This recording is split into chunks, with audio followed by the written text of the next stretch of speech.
Chapter 1669. Ma Yongjun spat a mouthful of phlegm at Ning Shu. If it wasn't for Ning Shu's quick reaction, the phlegm would have landed on her instep. Ning Shu wanted to vomit. In front of so many people, he had to give her some face. Why was his wife like a slave? It made Ning Shu's worldview explode. He liked to show off his authority in front of outsiders. Did he get his authority by beating his wife? Ning Shu said, "Yongjun, let's go back. You just want to pull me back, so you beat me again." Ning Shu said to the crowd, "Everyone, please help. Yongjun has a heart problem. Please help me send him back. I can't do it alone." "He's going to beat me again," Ning Shu said pitifully. "Huang Jing, you're full of shit. You're the one who beat me, but you insist that I beat you. You don't know that she pulls my arm every day." Ma Yongjun shouted excitedly. But he immediately covered his chest. His heart started to hurt again. "Okay, go back. Go back. You have a wife. It's not bad." But a few young and strong men clustered around Ma Yongjun and pushed him into the house. Ma Yongjun didn't dare to go home. If he went home, he would be beaten by his wife. "I'm not going back. I'm not going back." Ma Yongjun looked back at Ning Shu. Ning Shu smiled at Ma Yongjun. Ma Yongjun shivered and struggled not to go home. Some older women persuaded Ma Yongjun not to make a fuss and to live a good life. "Don't beat your wife again." Some men whispered to Ma Yongjun that Ma Yongjun's health wasn't good. He had to rely on women for the time being. He just had to lower his head and act nice. It was said that women were realistic. Men were more realistic than women. Ning Shu put the cart in the garage and went home. He thanked the people in the house and poured water for them. They were here to watch the show, but now they left. Ning Shu sent these people to the door, then closed the door and turned to look at Ma Yongjun. Ma Yongjun pretended to be fierce and shouted, "I'm telling you, don't do anything to me. Otherwise, I'll make you suffer. You're not allowed to hit me again. I didn't hit you not because I couldn't beat you, but because you used domestic violence on me. I'm going to sue you." Ma Yongjun leaned against the wall and looked at Ning Shu with a trembling face. Ning Shu smiled. "What are you talking about? When did I hit you? Don't get too worked up. It's time to go in and take your medicine." "Mom." Ma Lanlan looked at Ning Shu worriedly. Ning Shu said, "Help Mom choose the vegetables. I'll get the medicine for your father." Ma Lanlan took out the vegetables from the bag and slowly selected them. Ning Shu went into the house to get Ma Yongjun a pill and a glass of water. "Take the medicine." Ma Yongjun took the pill and was a little surprised. If it was before, this woman would definitely hit him. Why didn't she hit him now? Ma Yongjun's heart was very complicated. After lunch, Ma Yongjun went to the house to rest. The reason why he was so obedient was because Ma Yongjun called his friends and brothers, but no one answered him. His phone couldn't get through. This made Ma Yongjun angry. Now that he was sick, they ignored him? Ma Yongjun had nothing to do and didn't know what to do. He didn't dare to stay up late to play mahjong. After all, it was related to his life, and no one played with him. Moreover, his heart was very painful. This kind of pain was always reminding him that there was something wrong with his body. Now Ma Yongjun couldn't do heavy work. Once he did heavy work, his heart would explode. Ma Yongjun just lived one day at a time. When he had money, he would waste it. When he didn't have money, he would go to the construction site to do some temporary work. For example, work like bricks, mixing concrete, and so on. After a while, he would earn some money, then he would start to waste it. When he lost his money, he would start to work again, and the cycle would repeat. Now that he was sick, he had no source of income. Ma Yongjun suddenly realized that he had to rely on the woman who he usually beat half to death to support him. He had to rely on 3 women. There were no cigarettes to smoke, no alcohol to drink. He had to think of a way. Ning Shu sent the child to school and returned home. He saw Ma Yongjun sitting on the broken sofa like a master, looking at Ning Shu with his eyelids drooping. "Why are you back now? Did you use sending the child to school as an excuse to fool around with a wild man?" "Ning Shu, this idiot, what nonsense are you talking about?" Ning Shu was about to start preparing the things he needed to set up the stall tomorrow. If he had prepared earlier, he wouldn't have to panic now.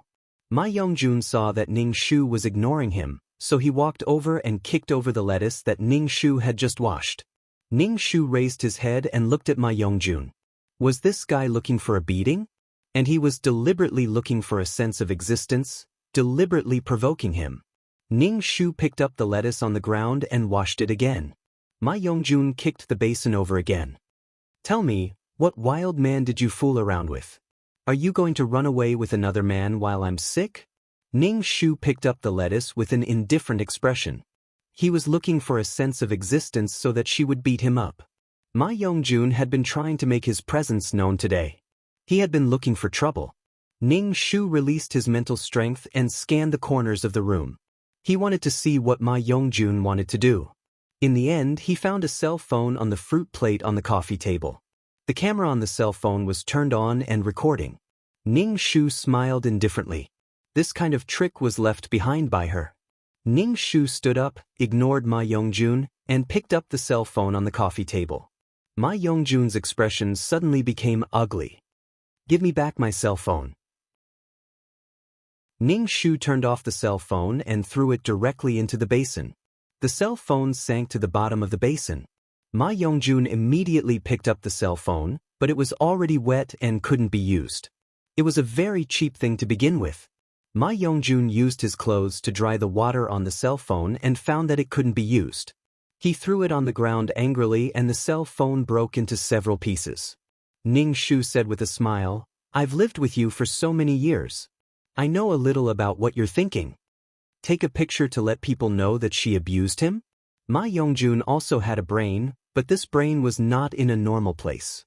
It was just that he was self-taught in bullying women. Taking a picture of these things could threaten people. Huang Jing, who had abused him for 10 years, had no scruples. Did he think that she would fall for this? Did he think that women would be burdened by reputation? Ning Shu took out a handkerchief from the bathroom and wrapped it into a ball. Since you want me to make a move on you so much, how can I not fulfill your wish?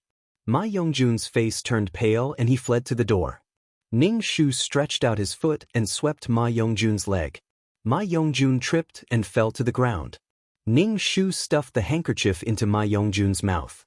Ma Yongjun, who couldn't speak, looked at Ning Shu with pleading eyes. Ning Shu smiled and patted Ma Yongjun's face. The 8th set of broadcast exercises begins. Chapter 1670.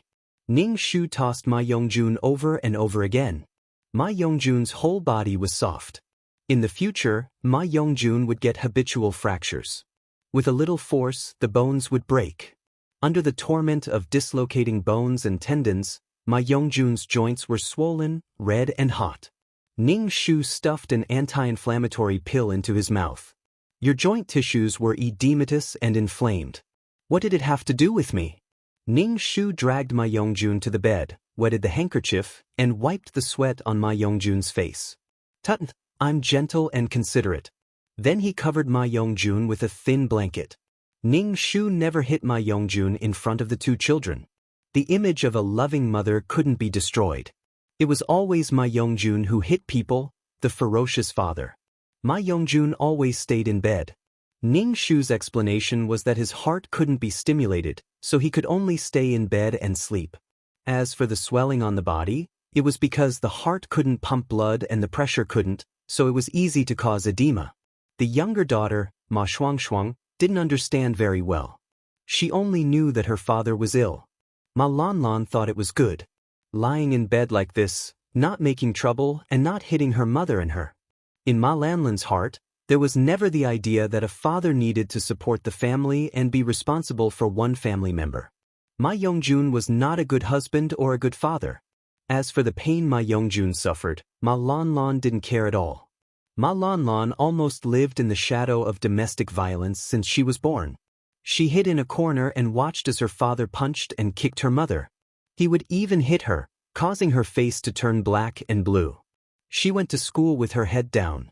But every time Ning Shu asked Ma Lanlan to bring food or water to Ma Yongjun, Ma Lanlan would also pour it. Doing these things didn't mean that she loved her father.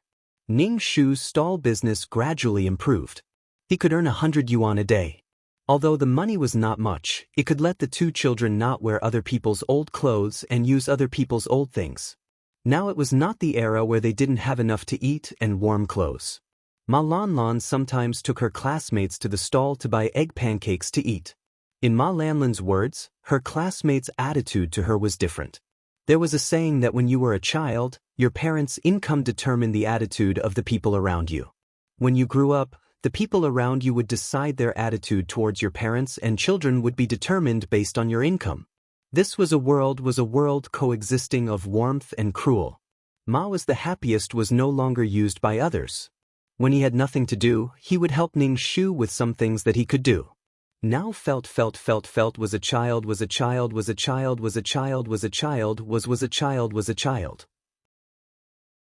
When Ning Shu first arrived in this world, Ma Lanlan's gaze was a little sharp.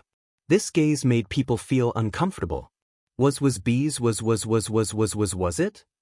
Was like a was? Hating someone, it was very obvious. Was it? Some people's existences were like nightmares, and they would rather they disappear. Was it? Was it? Was it? Was or was it? Was or be? Apart from domestic violence, children were also the biggest victims. In a month, Ma Yongjun had to lie in bed for more than 20 days. His angina was getting worse. Even if Ning Shu didn't do anything to him, Ma Yongjun would still lie in bed. Sometimes, when the business was busy, Ning Shu didn't even go home. At noon, he would make pancakes for the two children at the stall. Ma Yongjun couldn't even get a bite to eat. Sometimes, Ma Yongjun would have to starve for a day when the children finished school at night. If he wanted to eat, he had to do it himself. Sometimes, Ma Lanlan would symbolically ask, "Dad, have you eaten?" Sometimes, Ning Shu felt that Ma Lanlan was mocking Ma Yongjun on purpose. Ma Yongjun wanted to get angry, but when he saw Ning Shu, he swallowed his anger. "I haven't eaten. Ask your mom to make some for me." Mom has to set up the stall at 5 in the morning. She works until late at night. Why does Dad want Mom to make food for you? Ma Lanlan looked at Ma Yongjun with disgust. "How dare you? Since when was it your turn to speak? I gave you food, clothes, and even your life. Is this how you repay me for raising you?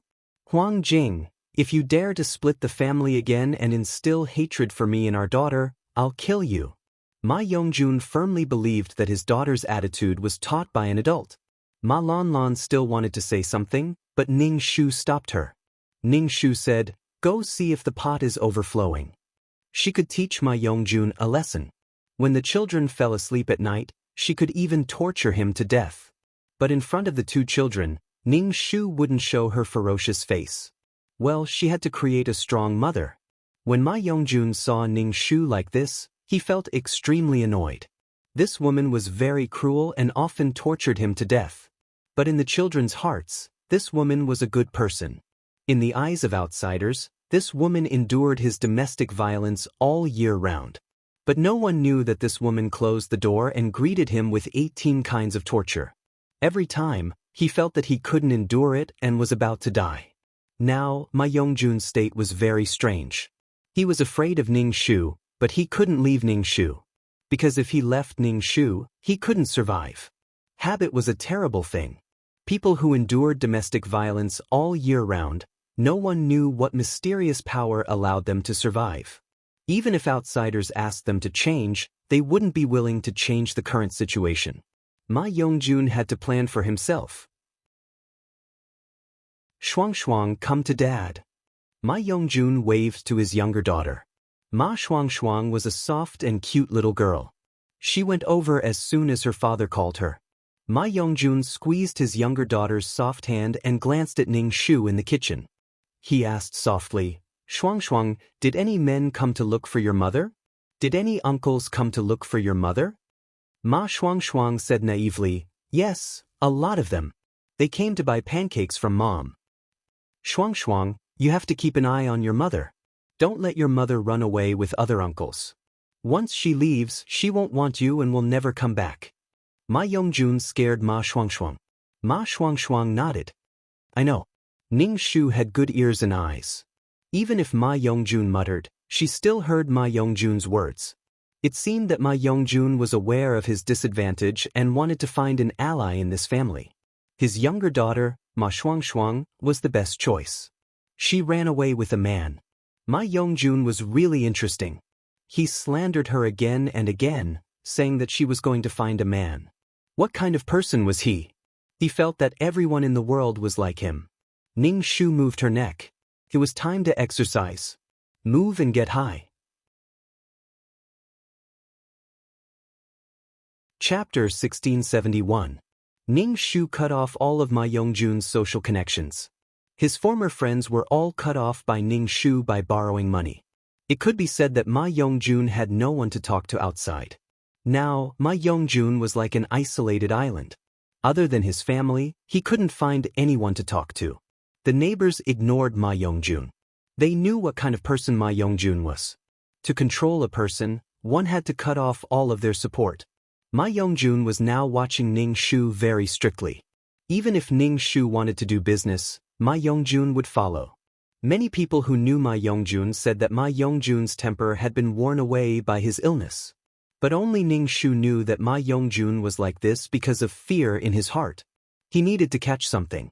Ning Shu was now Ma Yongjun's life-saving straw. He was afraid that Ning Shu would run away with another man. As long as the person who came to buy the egg pancakes was a man, Ma Yongjun would stare at him with red eyes, as if he would pounce on him at any time. The next day, Ma Yongjun's heart palpitations and colic were even more serious. He could only stay in bed and couldn't do business. Moreover, Ma Yongjun seemed to have a habitual fracture. If he sprained his ankle slightly, there would be a crack and his ankle would swell bigger than a fist. His body was very weak. Then, Ning Shu went to do business alone again. Under the torture of the tendon dislocating hand, Ma Yongjun's bones and meridians became very weak. The wear and tear was very serious. He was in his 30s and had a body in his 70s. If he fell to the ground, he might not be able to get up. Even if Ma Yongjun wanted to do something to Ning Shu now, Ning Shu could push him to the ground with a finger and he might sprain his waist. Any accident would be able to kill Ma Yongjun. But Ma Yongjun would only endure Ning Shu's destruction.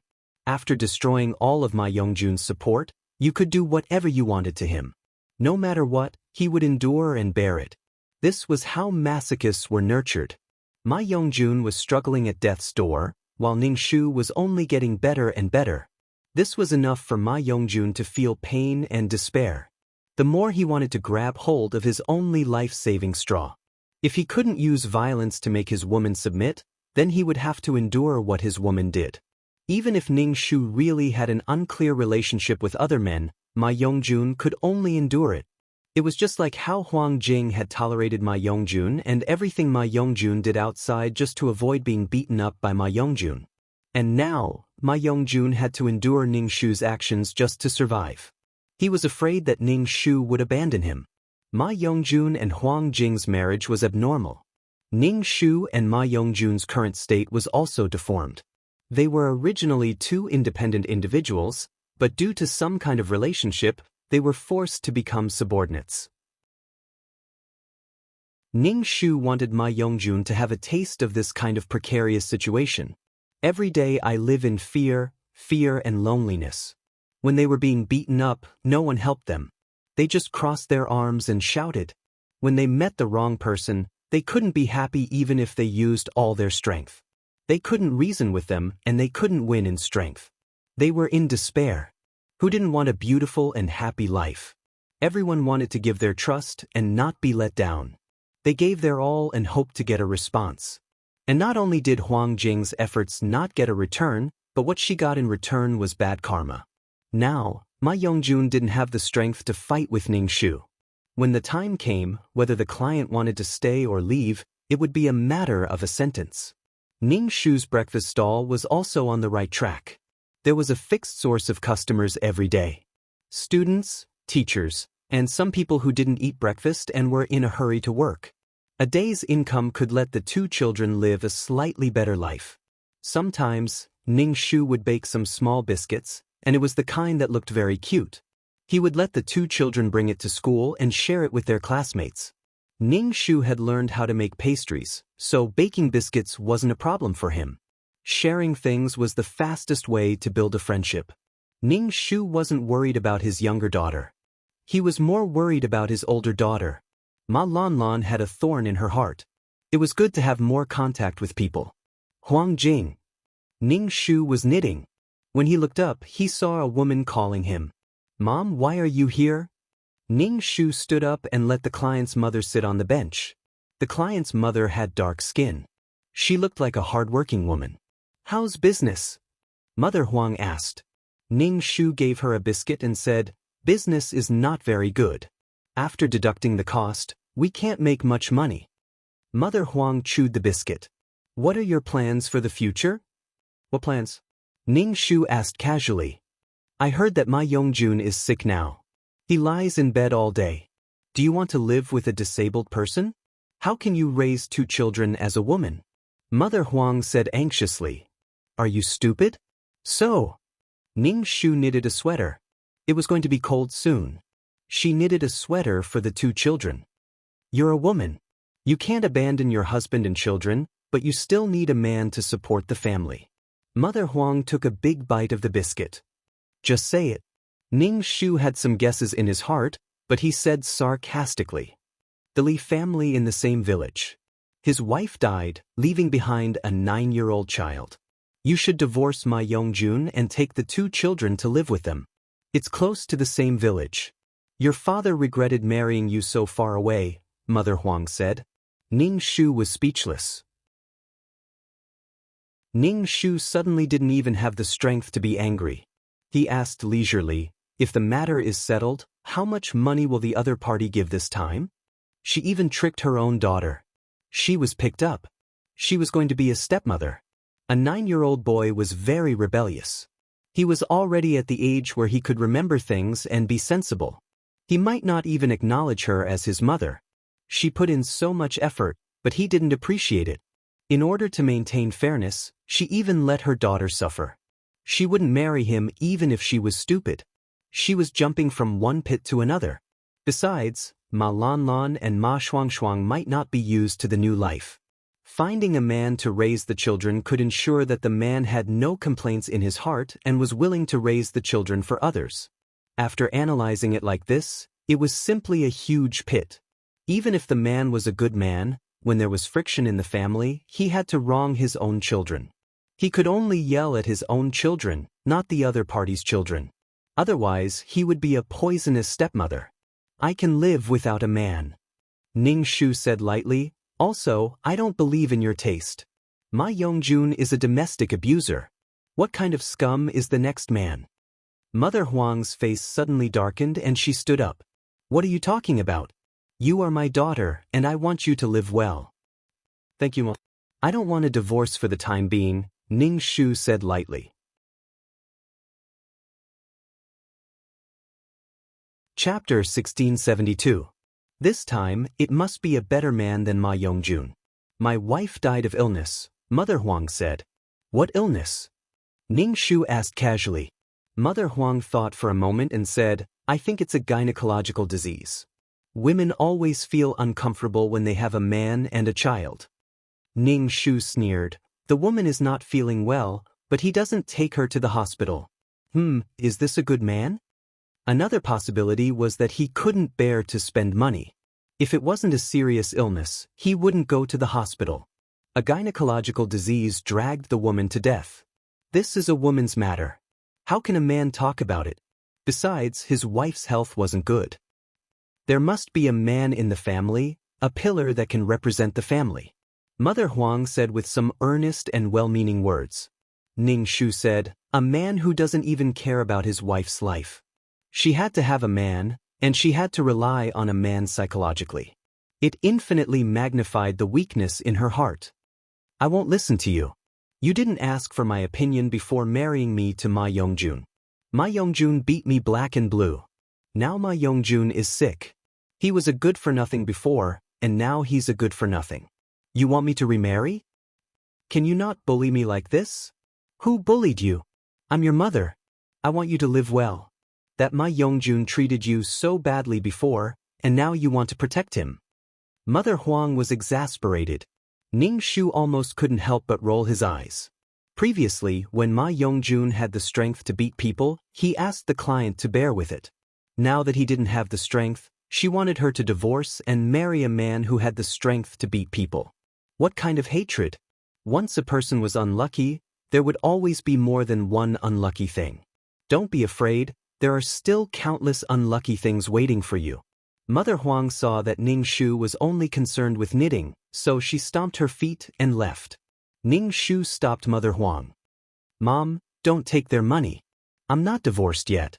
If you take their money and force me to marry someone else, I'll be accused of bigamy. I'll be sued. When the time comes, you'll still be the unlucky one. After all, I've already married into another family. It's none of my business what kind of money you receive. Don't always think about making money for your son. I'm also a piece of meat that fell from your body. I don't ask for equal treatment, but don't sell me off. Mother Huang didn't speak for a long time. She said angrily, "How did you become like this? You used to be very obedient." "Oh, looks like you've really received money. That's great. I'm going to call the police. You guys are trafficking," Ning Shu said happily. In the past, he sold the yellow crystal to Ma Yongjun for the betrothal gift money. Now, for some money, she wanted Ning Shu to divorce Ma Yongjun and sell him again. What are you talking about?"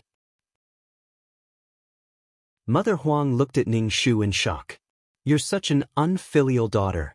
How did I give birth to such an unfilial daughter?" Ning Shu shook her head. "I'm not unfilial. I'm contributing to building a society ruled by law. I'm determined to crack down on illegal activities." Ning Shu stared at Mother Huang. Mother Huang was so angry that she turned around and walked away. Ning Shu looked away. The first time was fine, but the second time? Would she have to control the yellow crystal for the rest of her life? There were many unfilial children, and there were also unkind parents. Ning Shu thought about it and decided to call the police. She told the police about it. If her family really threatened her because of this, it would be considered human trafficking. Especially since she wasn't divorced yet. Sometimes, if you don't do something ruthless, people will always bully you. With the involvement of the police, the nature of this matter wasn't as simple as the betrothal gift money. For the first time, Ning Shu realized that Ma Yongjun had an advantage in being alive. It allowed her to be married. Tsk. Ning Shu shook his head. If a woman didn't have a man, the people around her would try their best to push her to a man. The client's wish was to protect her daughter and get rid of Ma Yongjun. She didn't want to get married again. People were fickle. Ning Shu didn't think that she could find a good man for the client. What a headache. That night her family called. The client's parents and brother were all blaming Ning Shu. They blamed Ning Shu for calling the police. Raising a wolf for nothing, blah blah. Ning Shu put the phone aside and washed the vegetables calmly. "Mom, why did Grandma scold you?" Ma Lanlan asked Ning Shu. Ning Shu said, "Lanlan, your grandma wants me to marry another man. You're going to have a new father." Ma Lanlan's face was a little pale. She lowered her head and didn't say anything. Ning Shu saw Ma Lanlan's expression and knew that Ma Lanlan was afraid. "Lanlan, Mom needs your opinion. Tell me, what should Mom do?" Ning Shu looked at Ma Lanlan and asked, "Mom, what if Mom meets someone like Dad again?" Ma Lanlan asked. "I don't want to call someone else Dad." "Well, Mom will listen to you," Ning Shu said directly. "Really?" Ma Lanlan stared at Ning Shu with her eyes wide open. "I think life is very good now. It's very peaceful. Mom will raise you to be the best girl, a girl who can live a good life." Ning Shu pinched Ma Lanlan's little nose. "Thank you, Ma." Ma Lanlan hugged Ning Shu and cried. Ning Shu patted Ma Lanlan's back. "Mom is wrong. You have suffered so much. No, Mom is also very wronged. The person who is wrong is Dad. I hate him." Ma Lanlan wiped her tears and said, "Don't hate someone. It's boring. It would take a lot of effort." Hatred was the behavior of the weak. Just like if she met Zhang Jiasen. Zhang Jiasen had caused her to be killed once. And the uncle who killed her indiscriminately. She wouldn't hate him. She would only find a chance to kill him. She wouldn't always think of him and hate him. When she looked down on him in the future, she wouldn't hate him at all. Ning Shu, put your hands on your waist. I am such a heartless and unreasonable person. Ma Lan Lan Ning Shu said, Mom, I will make you happy. Thank you. Mom will make you happy too, she said with a smile and continued to wash the vegetables. Ma Yongjun stood at the door of the bedroom and looked at Ning Shu and her mother. He just looked at them silently.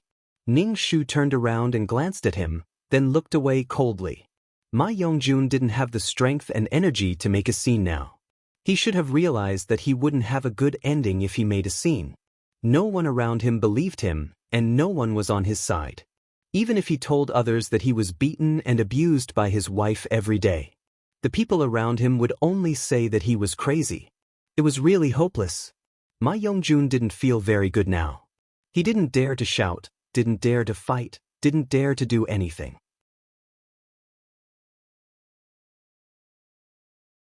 Chapter 1673. Under the ravaging of Ning Shu's spirit and violence, Ma Yongjun had become a man without the strength to truss a chicken. Without strength, he was psychologically dependent on Ning Shu. He successfully developed a trembling body. When sleeping at night, Ma Yongjun put his hand on Ning Shu's waist and whispered into Ning Shu's ear, Are you going to run away with another man? Ning Shu directly removed the hand from his waist, sat up and said with a smile, Yes, my parents found me another man. I'm going to strangle you, damn woman. Ma Yongjun stretched out his hand to strangle Ning Shu's neck. Ning Shu kicked Ma Yongjun off the bed. With a plop, Ma Yongjun held his waist. His waist was twisted and he couldn't move. Help me up. Ma Yongjun was in pain and sweating profusely.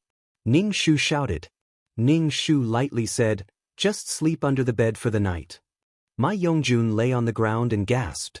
Seeing that Ning Shu was determined not to help him, he slowly pulled the edge of the bed and got up. Ma Yongjun looked at Ning Shu on the bed with an unpredictable expression. If you run away with another man, I will definitely poison you to death. Ning Shu turned around and stared at Ma Yongjun. If Ma Yongjun had such thoughts, then shouldn't this Ma Yongjun die unexpectedly? Should this kind of disaster be left to the client? If the client died, then what would happen to the client's 2 children? What if the 2 children were also poisoned to death? This kind of domestic violence and poisoning was not unheard of. I'm just saying. Ma Yongjun saw that Ning Shu was staring at him. His eyes were a little scary, so he immediately said softly.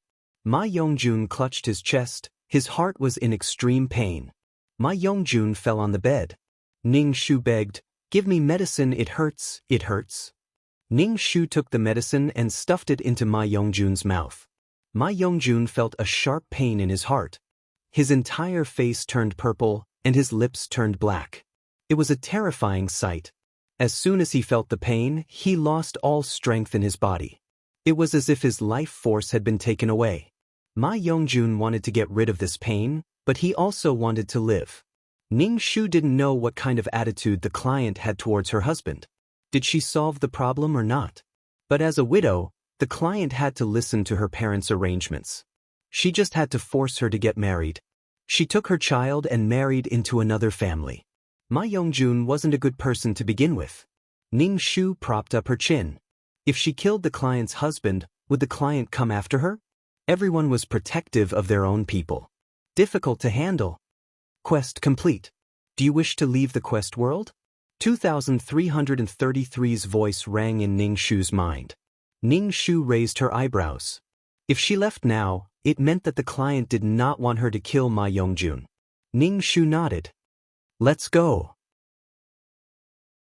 Ning Shu returned to the system space and immediately looked at the black hole on the wall. This black hole is really big. Yes, it is. I don't know why. 2333 said. Ning Shu clapped her hands. It's really interesting. First it shrinks, then it grows bigger. It's quite fun. Does it grow bigger and smaller back and forth like this? I don't think so. Is it that free? 2333 said uncertainly. Ning Shu rubbed her eyebrows and sat on the sofa to absorb the pure soul power. Among the super quest takers, her soul was considered very weak. The only way to obtain soul power was to complete quests. There were also unorthodox ways to obtain soul power, but that kind of soul power was not processed.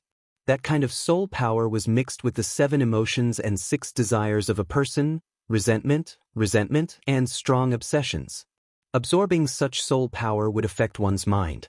If the obsessions in the soul were too strong, it could even change one's personality. The price was too high. Ning Shu did not plan to take this path. Besides, if it caused serious consequences, she might be obliterated. She did not know how this pure soul power was processed. There was no rush. After all, quest takers had plenty of time.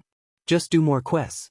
Ning Shu opened her status panel and looked at the reward Huang Jing gave her this time. Huang Jing's quest made Ning Shu's heart heavy. Happiness was not easy to come by. It was not easy to maintain happiness. But to make a person suffer, she had to give herself to the wrong person. Love could be found slowly. Usually, things that were done in a hurry would be ruined.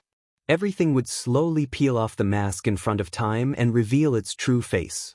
Name: Ning Shu. Age: 27. Level: Super Quest Taker. Points card: 121, 10 million points for 1 point card. Soul value: 2 health value, 2 wisdom, 4 luck, 4 charm, 1 spirit, 3 martial strength, 4 aptitude, 2 faith, 6900 merit, 19315 soul strength, 25 authorization ticket, none law understanding, none pure heart, loyal heart items, calm aura, calming pill, faith aura, amulet 4, upgraded amulet plus 2 honorary titles, goddess of war, selfless ancestor skills, 5th ring shooting technique, intermediate close combat technique, intermediate martial arts, intermediate poison technique, beginner business management knowledge, beginner code programming, beginner lawyer skill, sage ghost catching skill, beginner cooking skill, intermediate embroidery skill. Aura: Mother of the World, Queen's Blessing, Sister Model Worker, Qinshi's Blessing, Leader Aura, Grass Blessing, Lifelong Friend, Miao Miao Miao's Blessing, Healer of the Dying, Zhu Su Nyang's Blessing, Founding Woman, Chen Ermiai's Blessing, Beauty of the Law, Chen Ning's Blessing, Bane of the Blood Clan, Jasmine's Blessing, Communication Between Races, by San Yang's Blessing, Heart of the Brave, Wang Ying's Blessing. Completed quest taker Huang Jing's wish: protect her daughter and get rid of her husband Ma Yongjun. Quest completion rate: 100%. Quest reward: 5 points card, 5 attribute points, 70% soul strength, 3000 faith, including previous world's accumulation. This time, there was 70% soul strength. Ning Shu touched his own soul. It was still weak. Excluding the soul strength that the quest taker and the system should have obtained, the rest had been taken away. There were millions of quest takers. If one quest taker took away a bit of soul strength, how much soul strength would it be? Just thinking about it made Ning Shu salivate. No wonder people were so angry. Yu Qing said that the higher-ups enslaved the quest takers and made them earn soul strength. Even if they used the soul strength to accumulate, they could also create a strong warrior. Ning Shu was helpless. It was a pity that he was only a person with a back view and no background. He could only take it step by step. If he took the wrong path, he might be killed. Ning Shu prayed Amen in his heart. He hoped that he would not be attracted by those flirtatious bitches. Quick methods always had side effects. He steadied himself. /BK.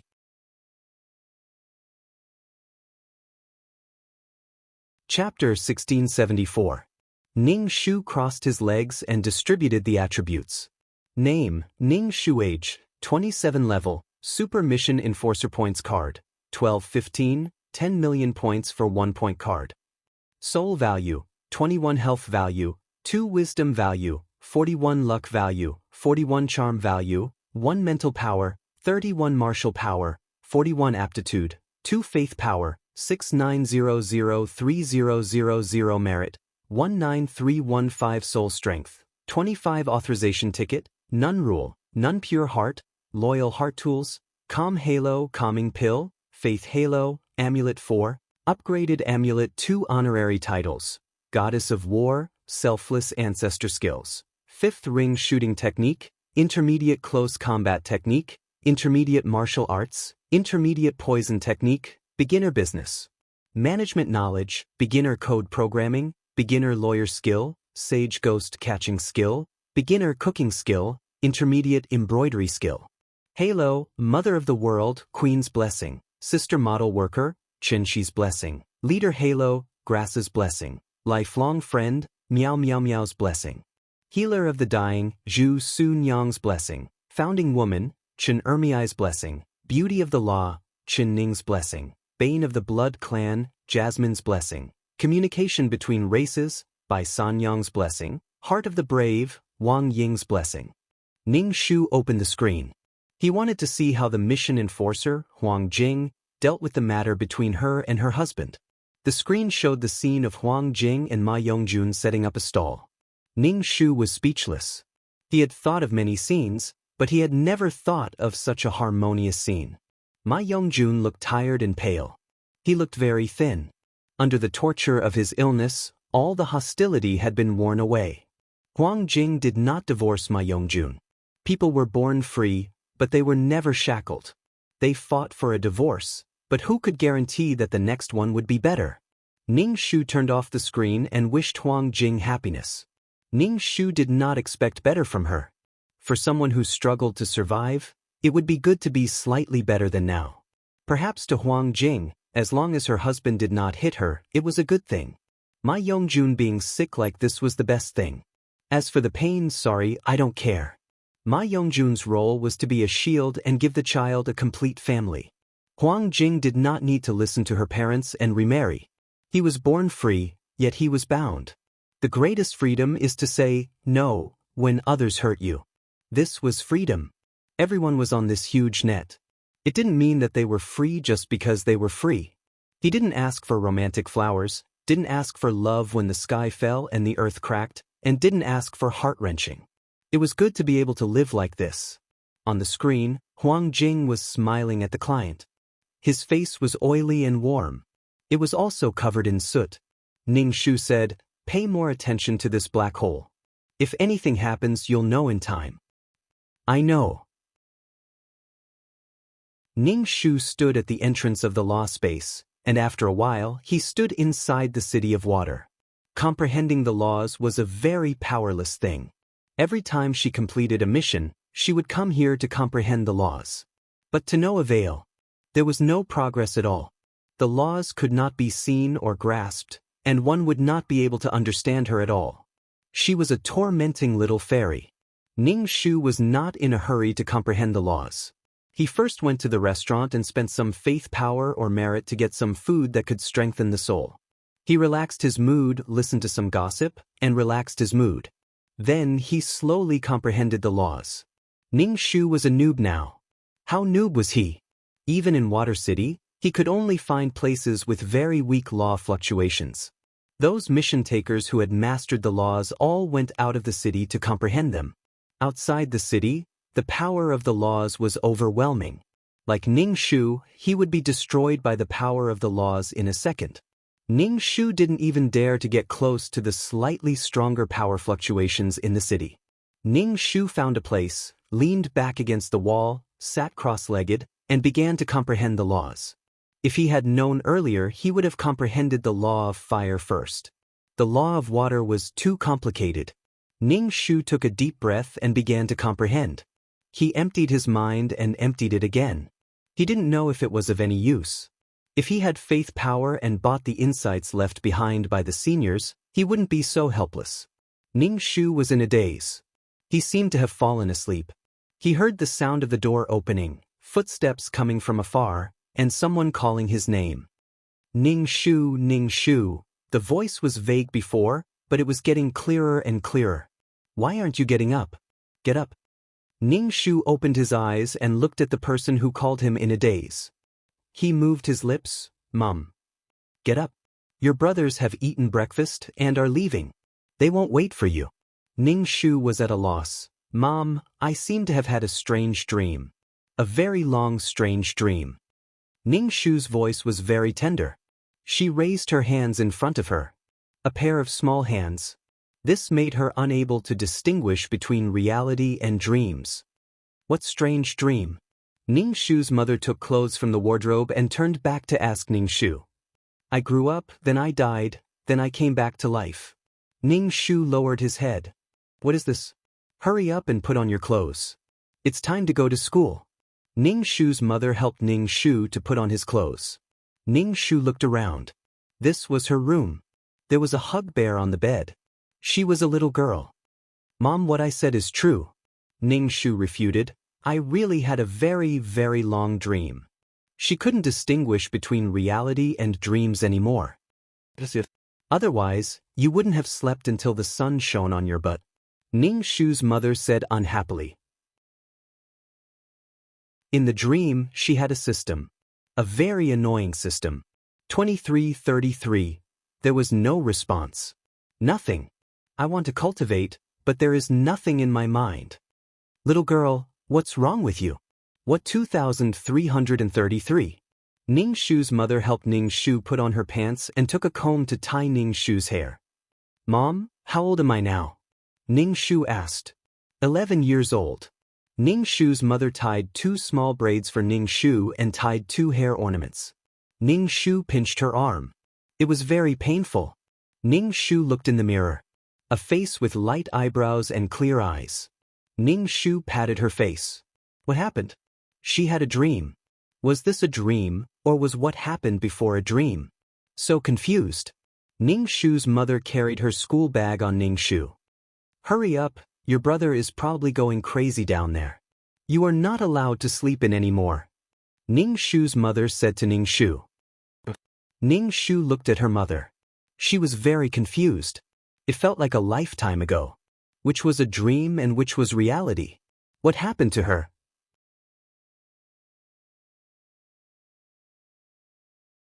Chapter 1675. Mom, I dreamed of you 10 years later. You hugged me and cried. Okay, stop talking. Ning Shu's mother couldn't help but interrupt Ning Shu. I think you're confused. Ning Shu, you stupid girl, hurry up. I'm late because of you. I'll teach you a lesson. Second brother Ning shouted downstairs. Coming. Ning Shu carried her school bag. Ning Shu's mother stuffed some money into Ning Shu's bag. Buy some food in school if you're hungry. Ning Shu sighed and ran downstairs. Watch my unique martial arts. Ning Shu went downstairs and hit second brother Ning's chest with her palm. Holding the basketball, second brother Ning didn't move at all. He looked at his sister inexplicably as she put her hands on her breasts. You're stupid. Second brother Ning flicked Ning Shu's forehead. Second brother Ning put on his sportswear and looked at his watch. Oh my God, it's so late. It's Abbess Miju's morning reading. Second brother Ning pulled Ning Shu and ran out of the small villa. There was no one at the door. Damn, Ning Rong ran away again. Ning Yao quickly pushed the bicycle out and let Ning Shu get on. Ning Shu sat in the back seat while Ning Yao pedaled with all his might, creating a gust of wind. Brother, I had a dream. I dreamed about you, Ning Shu said. What did you say? Ning Yao asked without turning his head. Ning Shu sat on the bicycle and waved his palm. He said loudly, I said I had a dream. In the dream, I was very powerful. I told you it was a dream. You're so stupid. Ning Yao rode the bicycle and finally caught up with Ning Rong, who was riding leisurely in front. Ning Shu suddenly felt that his parents named him casually. Ning Rong, Ning Yao, Rong Rong. Glory, I always have to take care of this girl. Next time you take care of her. Ning Yao angrily shouted at his brother. I'm about to take my middle school exams. Time is precious, Ning Rong said leisurely. Bullshit. I saw a girl behind you last time, so you left the seat behind you empty for her. Ning Yao immediately exposed his brother's dirty thoughts. Ning Shu was speechless. Who's the burden? Ning Shu put his hands on his hips. I'm going back to tell Mom that you're in love. Ning Shu pointed at his brother. Can't my sister compare to the girls outside? Ning Rong glanced at Ning Shu. You can't compare to the girls outside. You weren't like this when you grew up. At that time, you were clearly mature, steady, and responsible. I didn't expect you to be such a person. Ning Shu said with his hands on his hips. Are you stupid? Did you sleep too much? You can still count. Ning Rong sneered. She turned the corner of the bicycle and quickly disappeared from sight. Fuck, Glory is such a bitch. Brother Ning stepped on the bicycle. Can't you eat less? You're too heavy. The bicycle can't run. Ning Shu, I didn't eat anything this morning. Ning Shu looked up. The sunlight shone through the gaps between the leaves. It was a bit dazzling. Ning Shu used her hand to block the sunlight. She really had a strange dream. She didn't have the power to overturn rivers and seas, nor did she have the ability to read people's faces. She had nothing. She was just an ordinary child, an 11-year-old girl. It was just a dream. Brother Ning, I dreamt that I became all kinds of people. I met many handsome guys, much more handsome than you and Brother Ning. Ning Shu grabbed Ning Yao's shirt and looked confused. Was she dreaming now, or was she dreaming about what she had experienced in the past? She didn't know what was real. Brother Ning stepped on the brakes and looked back at Ning Shu. Are you okay? I think there's something wrong with your brain. When they arrived at the school, Ning Yao parked the car. Ning Yao went to the middle school department while Ning Shu went to the elementary school department. Ning Shu was in the 6th grade. She walked into the classroom and saw the tables and chairs. Looking at the blackboard, she felt like she was in another world. Ning Shu sat down in her seat. Suddenly, someone pulled her braid. Her scalp was burning. His head tilted to the side with the force. Ning Shu, your hair flower is so ugly today. Let me take it off for you, the chubby boy sitting behind Ning Shu said proudly as he held the flower on Ning Shu's head. Damn fatty, give it back to me. The chubby boy ran away. Ning Shu stuck out her tongue. At this time, the teacher entered the classroom. Ning Shu shouted, Teacher, this damn fatty pulled my hair again and took my flower to put on his own head. I didn't put it on my head. Go out and stand. How can a boy bully a girl, take her things and pull her hair? We're all classmates. Why did you call a classmate fatty? Go out and stand. Ning Shu and the chubby boy stood outside the classroom. The chubby boy gave the flower to Ning Shu. Here you go. I didn't expect you to be such a person. You even complained to the teacher. Ning Shu took the flower and tied it into her braid. Next time you dare to pull my hair, I'll ask my 2 brothers to beat you up. You're so annoying. I'm not playing with you anymore. The chubby boy moved to the side. Ning Shu lowered her head. A drop of blood dripped on the ground. Ning Shu was stunned. She felt that her nose was a little warm. She touched her nose with her hand and felt fresh blood.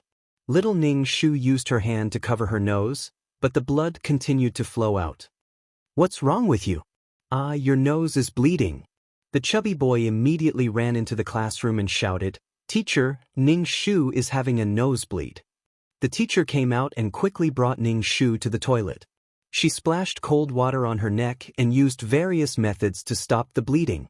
After a lot of blood, the nosebleed finally stopped. Ning Shu sat in her seat with a pale face. Her nose was stuffed with paper and she was sleeping on the table. She didn't understand the teacher's lesson. After school, Ning Rong came to pick up Ning Shu. Seeing the paper in Ning Shu's nose, she quickly asked, What's wrong with you? Ning Shu shook her head. It's nothing. It's just a nosebleed. Ning Rong was a teenager of 15 or 16 years old. She was more mature than her second son, Ning Rong. Let's go back. Mom will take you to the hospital. Oh, I'm sure it's nothing. But I feel like I've forgotten something. Ning Shu hit his head. His mind felt empty. Did the nosebleed ruin your IQ? Ning Rong squatted down. I'll carry you. Ning Shu lay on Ning Rong's back. I think I had a dream, but I don't remember what it was about. You left your brain at home and forgot to bring it, Ning Rong said. The teenager's shoulders weren't very broad. He looked very handsome in his shirt. He was the model of a girl's first love. Where's second brother? Ning Shu asked. Playing basketball. As they spoke, they arrived at the car shed. Ning Rong pushed the car out. Ning Shu sat in the back seat. His head was leaning against Ning Rong's back. I'm so weak. Too much blood.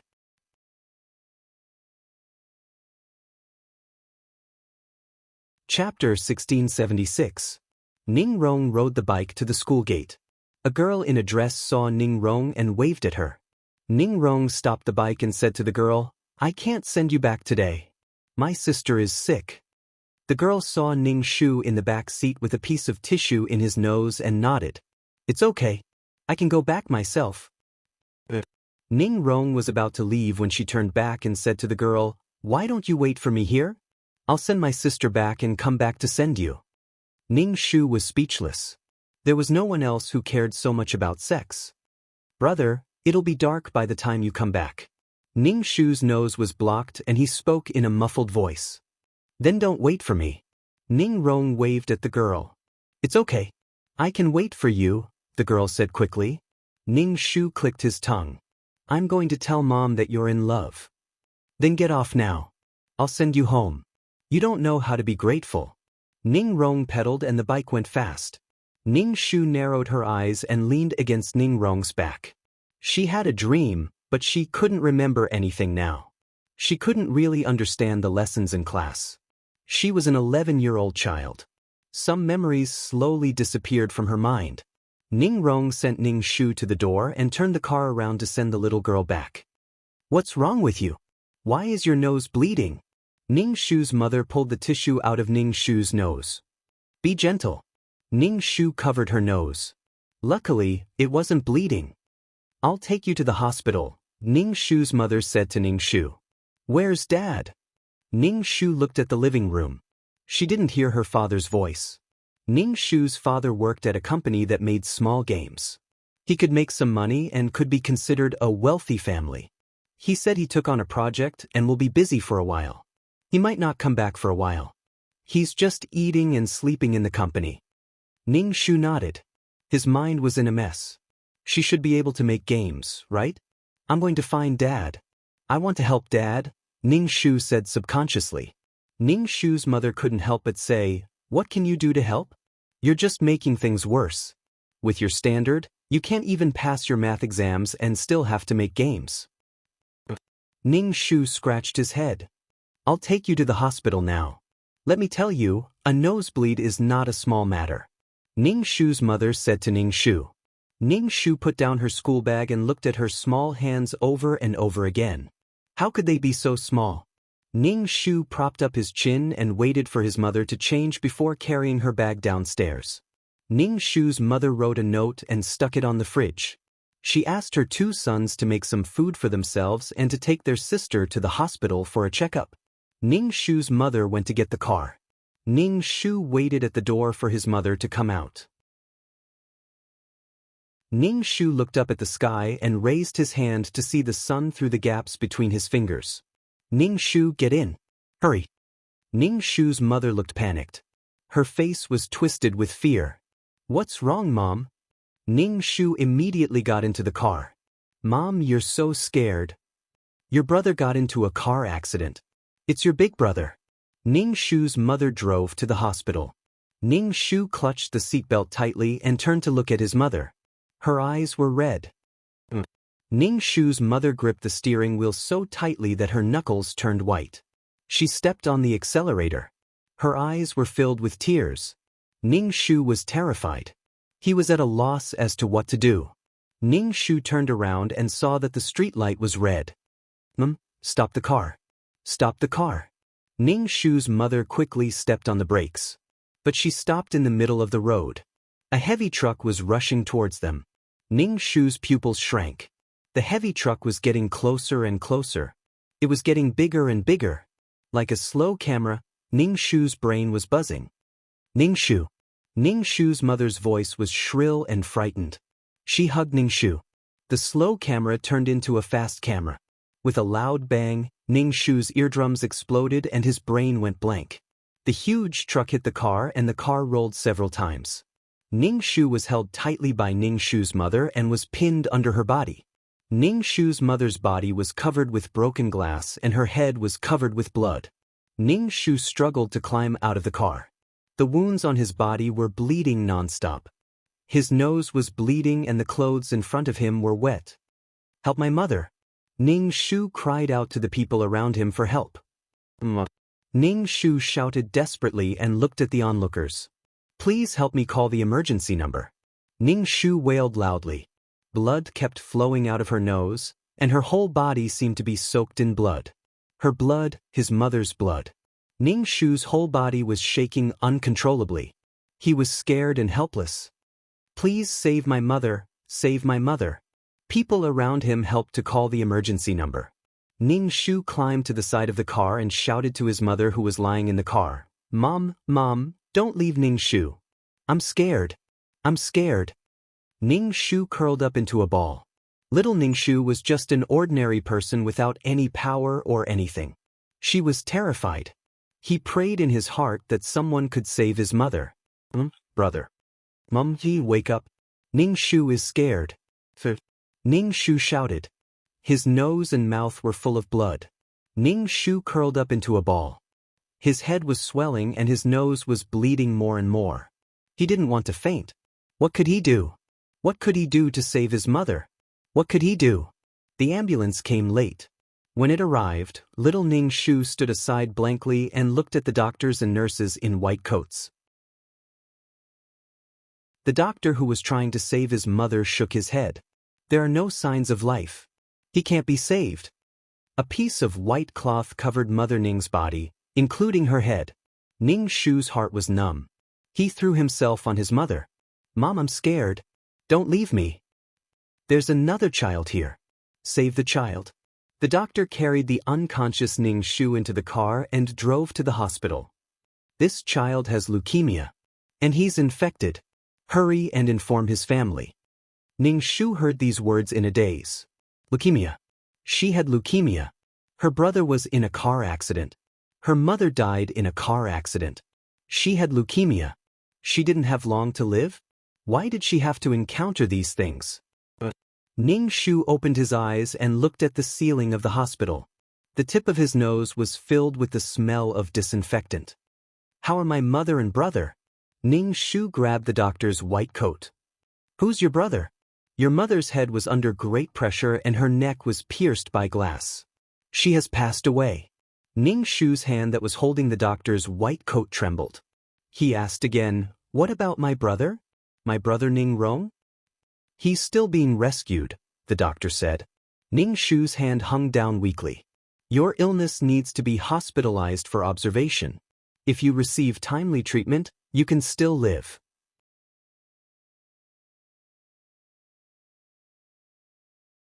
Chapter 1677. It was like a chain reaction when the misfortune happened in their home. Was it because of her nosebleed? Ning Rong wouldn't have sent her home first and rushed back to send his girlfriend back. She got into a car accident on the way. Was it because Ning Yao was playing basketball? No one was there to pick her up, so Ning Rong had to do it. Ning Shu stared at the ceiling. Leukemia. People with this disease would definitely die. Am I going to die or live? How is Big Brother now? Ning Shu felt that her heart was empty, and so was her mind. She wanted to cry but couldn't. The door of the ward opened and Ning Yao walked in. He was still wearing a short-sleeved jersey with the number 5 written on it. "Brother," Ning Shu called out to him. Ning Yao was dirty and confused. He grabbed his head. Ning Shu shouted, "Why? Why did this happen to our family?" Yes, why did so much misfortune happen to them? Ning Shu's tears flowed uncontrollably. She didn't have the ability to change anything. She didn't have the ability to do anything. Moreover, everyone was extremely fragile. Her mother was dead, and she had leukemia. She might die tomorrow, or she might die in her sleep tonight. She was always full of uncertainty. She didn't have the strength to protect her family. Ning Shu lowered her head. She must have forgotten something. She must have forgotten something. Why did she become like this? Why did she become so helpless and cry? Her ears were buzzing. She could hear the car sliding on the ground and the sound of metal rubbing against the ground. It was so painful. "Brother, go and see Big Brother. See Big Brother." Ning Shu's nose was bleeding again. She fainted on the white blanket. Ning Yao was so scared that he cried. He quickly took a tissue and wiped the blood for Ning Shu. But the blood just wouldn't stop. The tissue looked like a wet towel. It was very scary. "Doctor, doctor." Ning Yao stumbled out to find a doctor. Ning Shu used the tissue to block her nose. Would she die with so much blood? She would definitely die. He just didn't know how long he could live. Ning Shu felt extremely dizzy. How could she be so weak? Why was she so useless? How could she not know anything? A little girl who was powerless to change her own fate. Could this be her fate? Ning Shu fainted. When he woke up again, he was on a ventilator. He opened his eyes and saw Mr. Ning and Ning Yao looking at him. "My child, you're awake." Mr. Ning's face was old and haggard. Ning Shu exhaled rapidly and looked at his father silently. His spirit had been sucked away. "Ning Shu, you have to do your best. Mom and brother are both dead. You can't let anything happen to you," Ning Shu cried. Did he die? Why did such a thing happen? Ning Shu felt pain all over her body.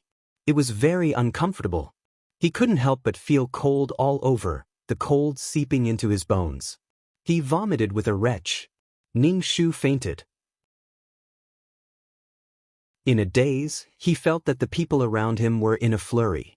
She felt so uncomfortable. She must be dying. She begged her family to be safe and not encounter such a thing. With her life, she begged them to be safe and sound. She heard the sound of the door opening and footsteps approaching. Someone was calling her name. "Ning Shu, Ning Shu." The voice was vague before, but it was getting clearer and clearer. "Why aren't you getting up?" "I'm getting up." Ning Shu opened his eyes and looked at the person calling him blankly. He moved his lips. "Today is the weekend. Your father is taking us on an outing. You're the only one sleeping in the whole family." Ning Shu was confused. "Mom, I seem to have a strange dream. A very long strange dream." "What strange dream?" Mrs. Ning asked Ning Shu as she took clothes from the wardrobe. "I dreamt that my brother fell in love early. Something happened on the way to pick up the girl." "Mom, something happened too." Ning Shu lowered his head. "What's all this?" "Put on your clothes." Mrs. Ning helped Ning Shu put on his clothes. When they went downstairs, Mr. Ning was reading the newspaper in the living room. Ning Rong was playing with her phone and Ning Yao was playing with a basketball. However, this skill was hard to practice. Ning Yao practiced for a long time, but the basketball couldn't spin more than 2 rounds on his fingers. "You're sleeping like a pig. Why are you still sleeping? You're already average looking. You can't put on more weight," second brother Ning said sarcastically to Ning Shu. Ning Shu sat on the chair and ate her breakfast. She glanced at Ning Yao. "Do you think you're Kobe Bryant just because you play basketball?" Ning Shu gave him a thumbs down. Ning Yao wanted to hit Ning Yao's face with a basketball. This girl was average looking and had an unpleasant personality. He wanted a pretty and cute sister. He and Ning Rong would never have a siscon like that. They couldn't do it even if they wanted to. "How am I ugly? I don't have buck teeth. My facial features aren't distorted. I have delicate features. How am I ugly?" Ning Shu took a bite of his sandwich. "You're average. You're not stunning," Ning Rong said. "Tieske, I'm the kind of person who looks good. The more you look at me, the more attractive you get. Your stunning looks are just vulgar. Ignorant men," Ning Shu said disdainfully. "Hey, I remember I had a dream about you last night." "What dream was it?" Ning Shu stared at Ning Rong and couldn't remember. His mind was blank. His heart was empty too. "Oh, Mom, big brother is in love. I saw a girl behind him," Ning Shu's mother shouted from the kitchen. "Ning Shu." Ning Rong took a pillow from the sofa and threw it at Ning Shu's face. The pillow fell to the ground. Ning Shu's nose was bleeding. He had a nosebleed. "Nosebleed?" Ning Rong looked at Ning Shu in surprise and threw the pillow at his face. "Look, your second brother didn't bleed. Why is your nose so fragile?" Ning Rong quickly wiped Ning Shu's nose with a tissue. The whole family gathered around. The blood couldn't be stopped. "Raise your head. Don't bleed," Ning Rong's second brother suggested. "The blood is going to my throat," Ning Shu said desperately. He didn't want to choke to death. "Honey, take him to the hospital," Ning Rong's mother said anxiously. "I'll get the car." The trip was ruined. Now they had to take Ning Shu to the hospital. The nosebleed couldn't be stopped. The whole family got in the car. Luckily, it was a business car and there were enough seats. Ning Shu covered his nose with a tissue and changed it after a while. But for some reason, the blood couldn't be stopped.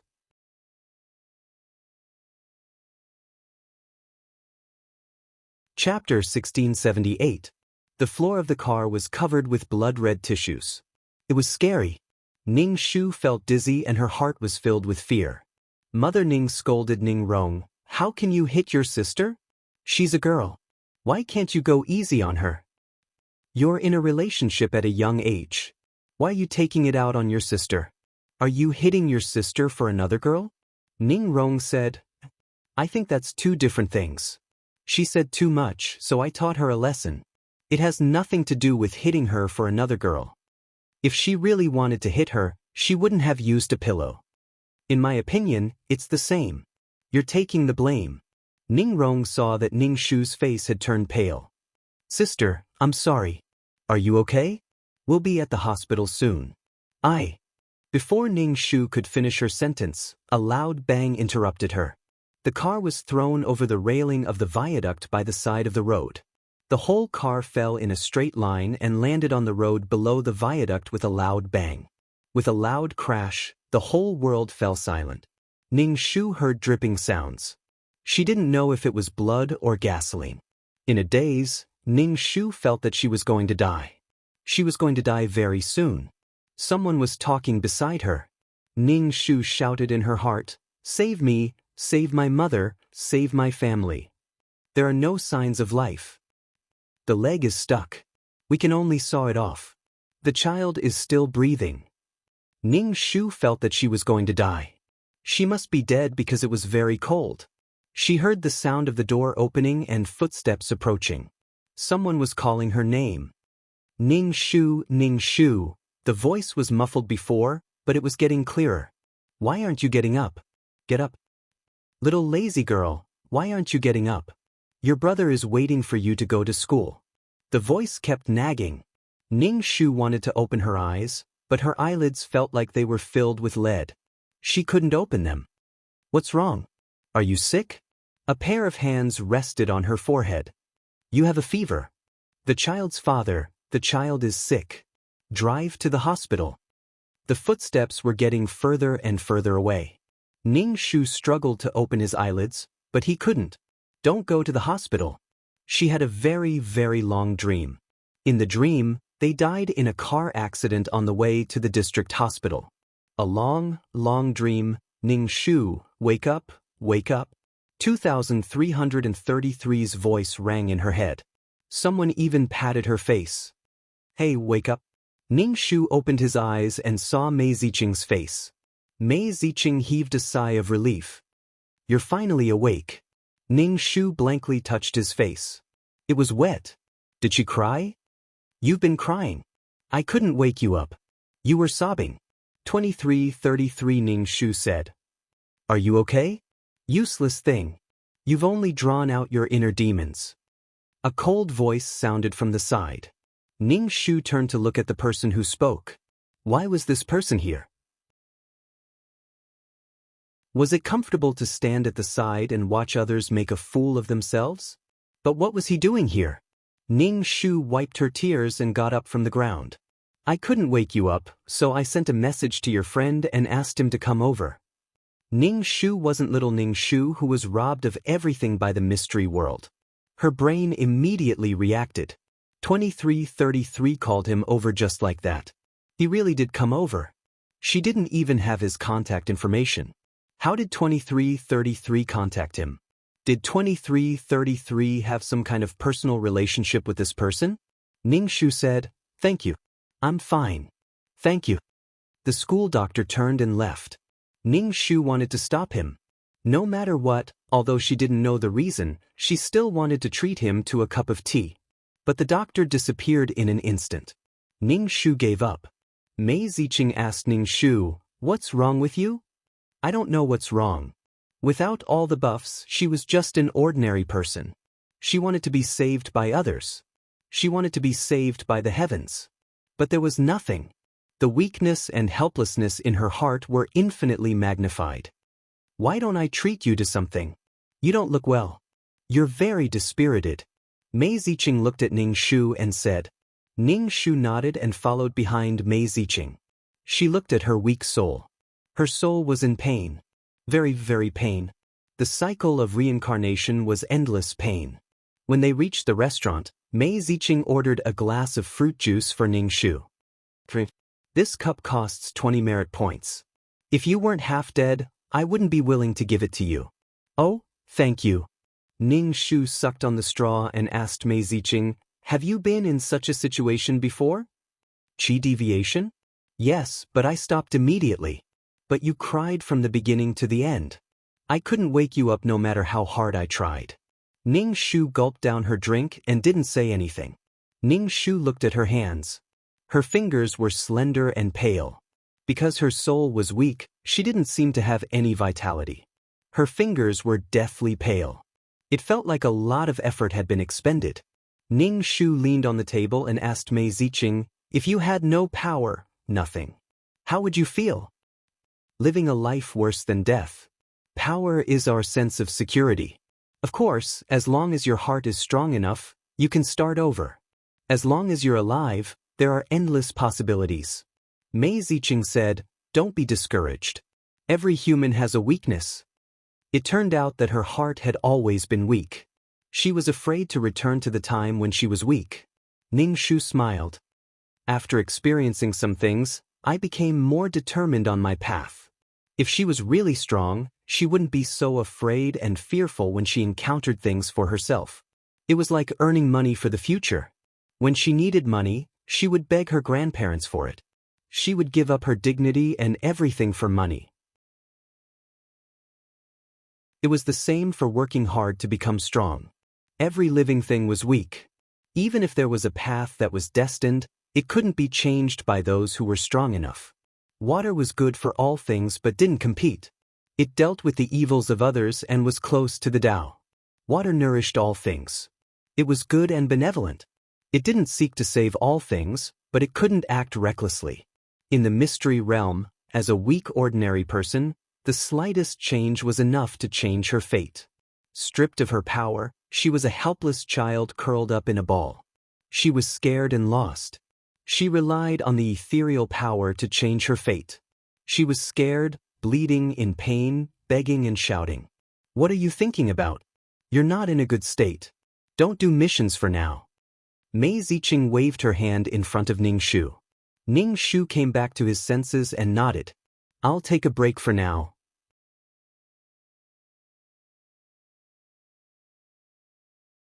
Chapter 1679. Mei Ziqing propped up her chin and looked at Ning Shu. She asked, what's your relationship with that person? Nothing at all, Ning Shu said directly. She should be the one asking about 2333's relationship with that person. Could it be that he had some romantic past? Ning Shu was scratching her heart. Mei Ziqing saw that Ning Shu didn't look like he was lying, so she stopped gossiping. When your system notified me, I thought something was wrong with you. When I came over, you were hugging a pillar and crying, Mei Ziqing said gloatingly. Ning Shu, fuck, dark history. She cried loudly in front of everyone. Ning Shu couldn't remember the last time she cried like this. Crying like this made her feel better, and the tension in her heart eased a little. It wasn't that she couldn't cry. She could cry and laugh. The road to becoming strong was too long, but being happy was something she could do now. Even if her heart was a little girl curled up in a ball and crying, the little girl in her heart could grow up slowly. What do you want to eat? It's my treat, Ning Shu said to Mei Ziqing. Mei Ziqing looked at Ning Shu. Are you upset? Do you have merit or power of faith? Didn't you just spend 50,000 power of faith? Ning Shu said generously, I still have the money to treat you to something. Mei Ziqing laughed and waved her hand. I want the menu. Mei Ziqing looked like she was ready to rip off Ning Shu. Is this hush money? Mei Ziqing asked. You're afraid that I'll tell everyone about you hugging the pillar and crying, right? You're either hugging the bead to sleep or hugging the pillar to cry. What's wrong with the pillar? Mei Ziqing flipped her hair. Are you bribing me? Ning Shu chuckled. What's there to bribe? Anyway, no one will recognize me even if you tell everyone. Even if they do, I won't say that it's me. Ning Shu rolled his eyes. I'm not afraid. Shameless. Mei Ziqing spat at Ning Shu. Mei Ziqing picked up the menu and ordered some dishes. Ning Shu said, When we go back, exchange for some tools that can calm your mind. You have to adjust your mentality properly. Otherwise, you'll end up like Yu Qing. Ning Shu nodded. I got it. Thank you. Alas. Mei Ziqing sighed. I don't want anything to happen to you. Yue Qing exhausted half of my life. You can be considered my friend. I think you're poisonous. Anything that's related to you is easy to get into trouble. Ning Shu teased Mei Ziqing. Mei Ziqing looked at Ning Shu silently and said faintly, yes, you will be in big trouble. Ning Shu was speechless. When the dishes were served, Mei Ziqing pushed the soup in front of Ning Shu. Drink this. It clears your heart. Does it hurt? Ning Shu drank the soup. It's a little painful, but it's still bearable. It's just that we're constantly reincarnating inside. Every time, it didn't end well. Helplessness and fear filled his entire mind. Suffering pressed down on his head again and again. He was just like an ant. A small change could ruin his life. A small piece of mud could crush an ant to death. After becoming a weakling again, Ning Shu realized that being weak wasn't a reason to be strong. A true expert wouldn't vent his anger on these powerless weaklings. When one reached a certain level of strength, they would stand at the top and look down on these people.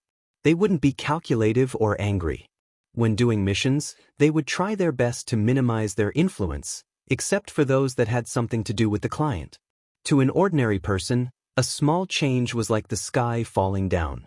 Ning Shu drank the soup and smacked his lips. It tastes like washing water. You've drunk washing water before? Mei Ziqing looked at Ning Shu. It doesn't taste good. Ning Shu curled his lips.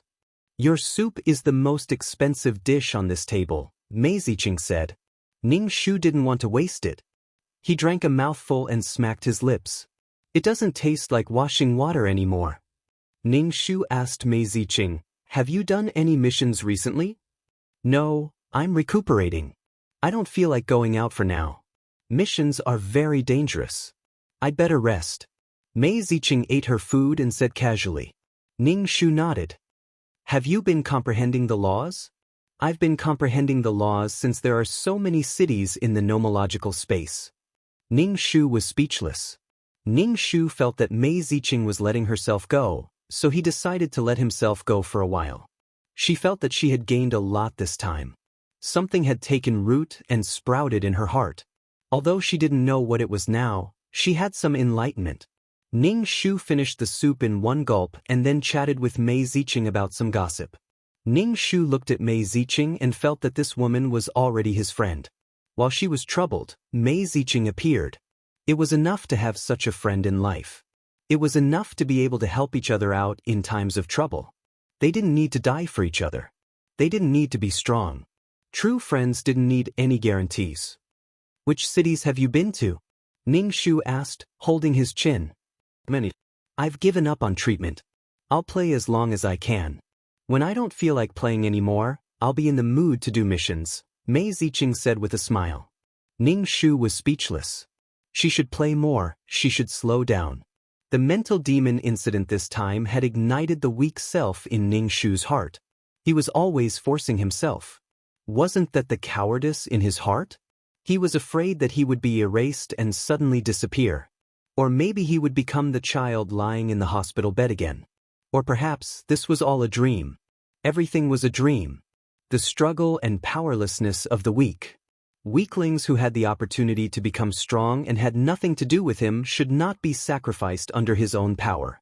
Ning Shu vaguely understood the core of the law of water. No matter what form water existed in, it was life. It nourished all things, regardless of status. Kindness like water, kindness. This was the law of water. Ning Shu and Mei Ziqing finished the table of dishes. Since they were souls, they directly absorbed the energy in the food. There was no feeling of being full. Ning Shu paid the bill. The bill was close to 500 merit points. Ning Shu handed over the money without batting an eyelid. Mei Ziqing looked at Ning Shu. Let's go Dutch. It's okay. I'm going to let myself go. Money is just a worldly possession. Ning Shu looked up at the sky. It was as if he was about to become an immortal. The world was so dirty. It tainted the pure me. Oh, are you going to the auction?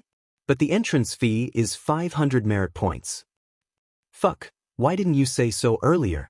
Even if I don't want to eat, I have to go to the auction. Ning Shu immediately said. I've never been to an auction before. It was good to relax.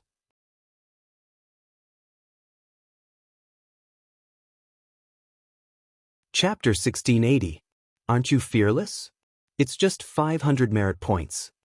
Mei Ziqing squinted her eyes. Ning Shu and Mei Ziqing went to the auction house. There was a long queue at the entrance of the auction house.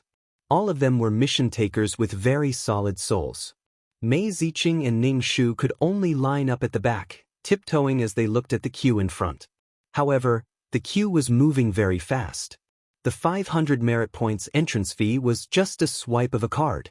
Ning Shu picked up the flyer on the ground and looked at the information about the auction. The last item was the mysterious auction item. Ning Shu asked Mei Ziqing, what do you think it will be? Who cares? I can't afford it anyway. I'm just there to support myself. Mei Ziqing said indifferently. Ning Shu rolled his eyes. How boring. How could she not be curious at all?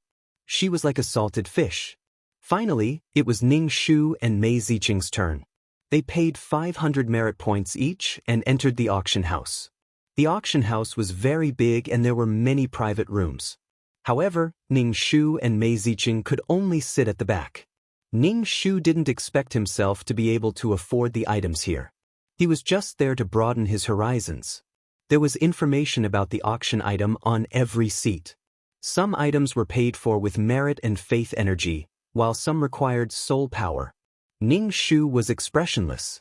This was the best expression to prevent others from thinking that she was a country bumpkin who hadn't seen much of the world. Can I use my own soul power to exchange for soul power? Ning Shu couldn't help but ask Mei Ziqing. Soul power could be used as a currency like merit and faith energy? Soul power can be used as a currency. Anything can be used as a currency. What about dignity and dignity? I don't have other things, but I have a lot of dignity and dignity. Ning Shu asked. Mei Ziqing said, maybe some people will be interested in your dignity and dignity. The auction house started. The auctioneer was a shriveled old man. He didn't look very good and looked like an old tree bark. He was expressionless. An unlikable old man. However, when he came up, the entire auction house quieted down. This old man was not simple. The old man walked up and knocked the mallet. The first auction item, the heart of true love. The starting price is 30,000 faith power. There was no opening speech and he didn't say anything. The moment he opened his mouth, it was the first item to be auctioned. This old man is really, this was the first time he had seen such an auctioneer. No one wants to bid? Then the heart of true love is not being auctioned. Next item. Only then did the crowd react and they all began to bid. 31,000 faith power. 31,500 faith power. Ning Shu was speechless. This auctioneer had quite the personality. The heart of true love.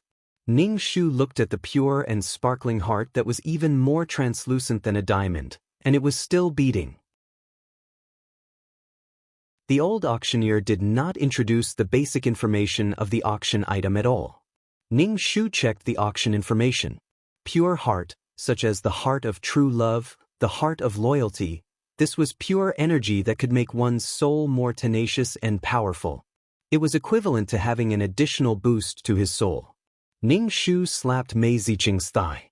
No wonder 2333 wanted loyalty. So it had such an effect. Why did you slap me? Mei Ziqing looked at Ning Shu from the corner of her eyes. I suddenly thought of something. In the end, the heart of true love was won by a mission enforcer for 35,000 faith power. The old auctioneer said expressionlessly, congratulations to number 45 for winning the heart of true love. The auctioneer was not cute at all. The next item is a pair of knots of love. The starting price is 80,000 merit power. The starting price is over 1,000 each time. Don't raise it bit by bit. The old auctioneer was a little angry. Ning Shu flipped through the auction information. Love has 1,000 knots was a special power that tied the love between 10,000 pairs of lovers of 10 generations into a knot. 10,000 couples of 10 generations of love. This was a lot of work. This was obviously prepared for couples. However, 80,000 merit power was very expensive. She had saved a broken plane and only earned 20,000 merit power. 80,000 merit power was sky high. Mei Ziqing stared at the knots of love. Ning Shu said, "It's useless for you to buy it now." They were no longer there. Mei Ziqing said, "If we could have knots of love, we wouldn't have ended up like this." Ning Shu did not say anything. Ordinary people could not afford so much merit power. Knots of love was a pair of love formed by 10 generations of love. It could be considered a tool to keep love fresh. After all, they were two different individuals. Their thoughts and understandings were different. Both of them were dumbfounded. "What did I do wrong? Why are you crying? You're a big idiot, a big idiot." At this time, the knots of love came in handy. In the end, the knots of love was won by a couple for 90,000 merit power. Ning Shu felt pain in his illusory limbs. It was more painful than chopping off a penis. Damn, 90,000. Mei Ziqing had a bitter expression. It was unclear whether she was complaining about the lovey-dovey couple or that the knots of love had been bought. In any case, the two of them looked at each other with a bitter expression. Ning Shu looked at the auction silently. The prices made Ning Shu foam at the mouth. "The last auction item, the World Carrier," the old auctioneer said expressionlessly. "The starting price is 800,000 merit power and 1,500,000 power of faith. The starting price must be no less than 10,000 each time." Ning Shu clutched his chest and vomited blood. Who could win such an expensive item? It required both merit power and power of faith. If you wanted to bid for it, you would have to add on both. The price was sky high. However, this world carrier was more impressive. It was a world tree. One leaf could form a world. How many leaves were there on the tree? Ning Shu's hands were itching. She really wanted it. He remembered that Fragrant Wind's world carrier was a tree. It was good, but the price was too high. The entire place was silent. Everyone was stunned by this auction item, and they were also shocked by the price.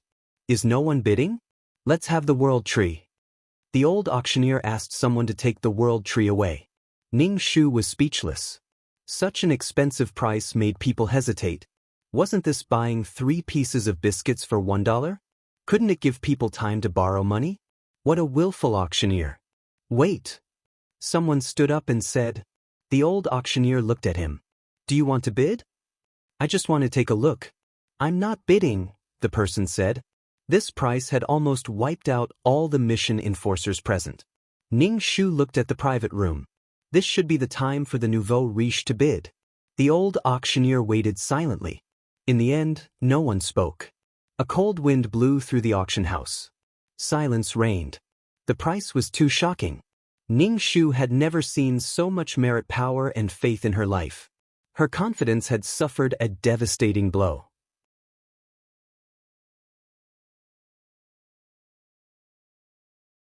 Chapter 1681.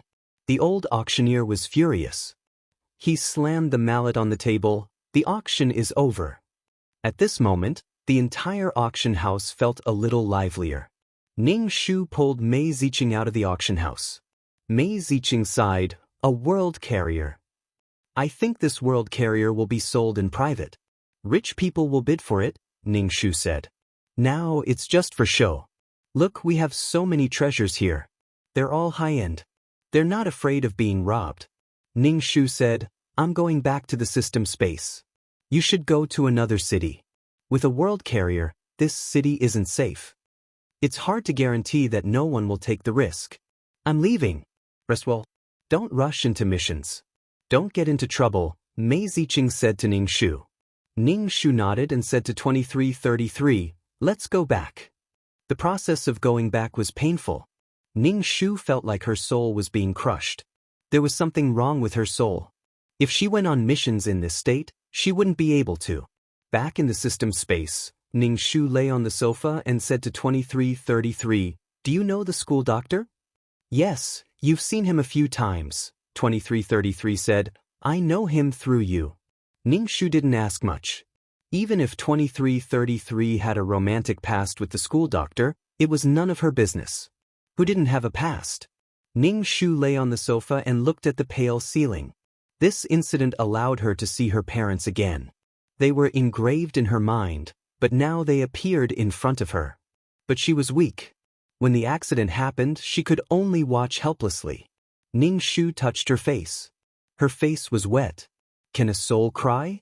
Ningshu curled into a ball and closed her eyes. 2333 Ningshu asked, "Are you okay? Don't cry all the time.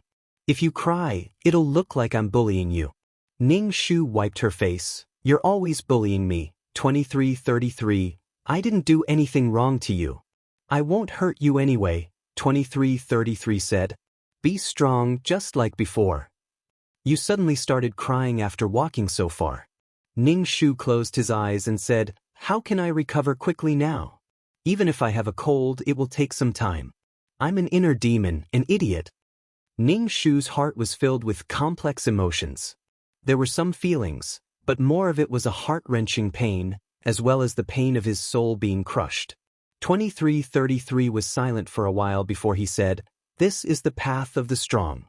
It is accompanied by sweat and pain. Otherwise, we wouldn't be as powerless as ordinary people. A short life. This is the price. Everything has a price. Everything has a price.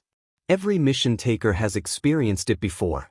Running with tears in their eyes, they have seen all kinds of things in the world. Some people are tired of being lost and unable to find their goal. Some people use their identities as mission enforcers to cause destruction to the world. Some people are addicted to the people they meet during the mission to numb themselves. They use heart-wrenching to cover up the numbness in their hearts and give up on the mission. Don't forget your original intention. Only then can you achieve success. The strong are selected layer by layer like this. A truly strong person's heart is firm and benevolent. Small love is not called love. Big love is called love. The bigger the heart, the bigger the ability. Ningshu opened her eyes. What was her original intention? She wanted to control her own destiny and not let anything happen in the maze world. So many people were in pain. So many people were in pain with her. Ningshu felt very good. "I didn't expect you to be so reasonable." Ningshu did not expect 2333 to feed her bowl after bowl of boiling chicken soup for the soul. Although it sounds a little empty, it is the truth. It depends on who can endure loneliness. These are all things you have to bear. No one can bear it for you, 2333 said earnestly. Back then I was also. Forget it. Let's not talk about it. 2333 stopped the topic. However, it made Ningshu's heart itch. Doesn't the system erase memories? You seem to remember the past? Ningshu asked doubtfully. 2333's voice was puzzled. Did I say I remember? I didn't. I just wanted to feel sad about the past. In the end, I realized that I don't remember anything. What kind of past? Ningshu asked again. I don't remember. However, I think I should be a pretty awesome person. Ningshu rolled her eyes and opened her item box. This box contained her props. Ningshu took out the loyal heart. This was a pure emotion. Her soul was affected by her inner demon. Ningshu felt that she was going to be torn apart. Ningshu swallowed the loyal heart. The loyal heart overlapped with Ningshu's heart. Slowly, rays of light flowed out of the loyal heart. It flowed through the meridians of her body to every part of her body. Ningshu felt that her soul was very comfortable. The pain of her soul tearing slowly disappeared. She could feel that her soul had become stronger. There was no feeling of ascension. Instead, there was a heavy feeling of stepping on solid ground. Ningshu saw Bao Lar's face in front of her eyes. She smiled slightly and looked a little shy. Ningshu touched her chest. This heart was given to her by Lar. In the quest, there were ups and downs. She met bad people and good people. She wished Lar happiness. Ningshu stretched her body. Her soul was comfortable. The decadent feeling disappeared a little. Although she suffered, there were gains and losses. Fortune and misfortune came hand in hand. Ning Shu opened the exchange shop and exchanged for items that could calm her heart. She needed to calm her fluttering heart. It was useless to just rely on pills. She had to face her inner demon head-on. This was the only way to cure the symptoms.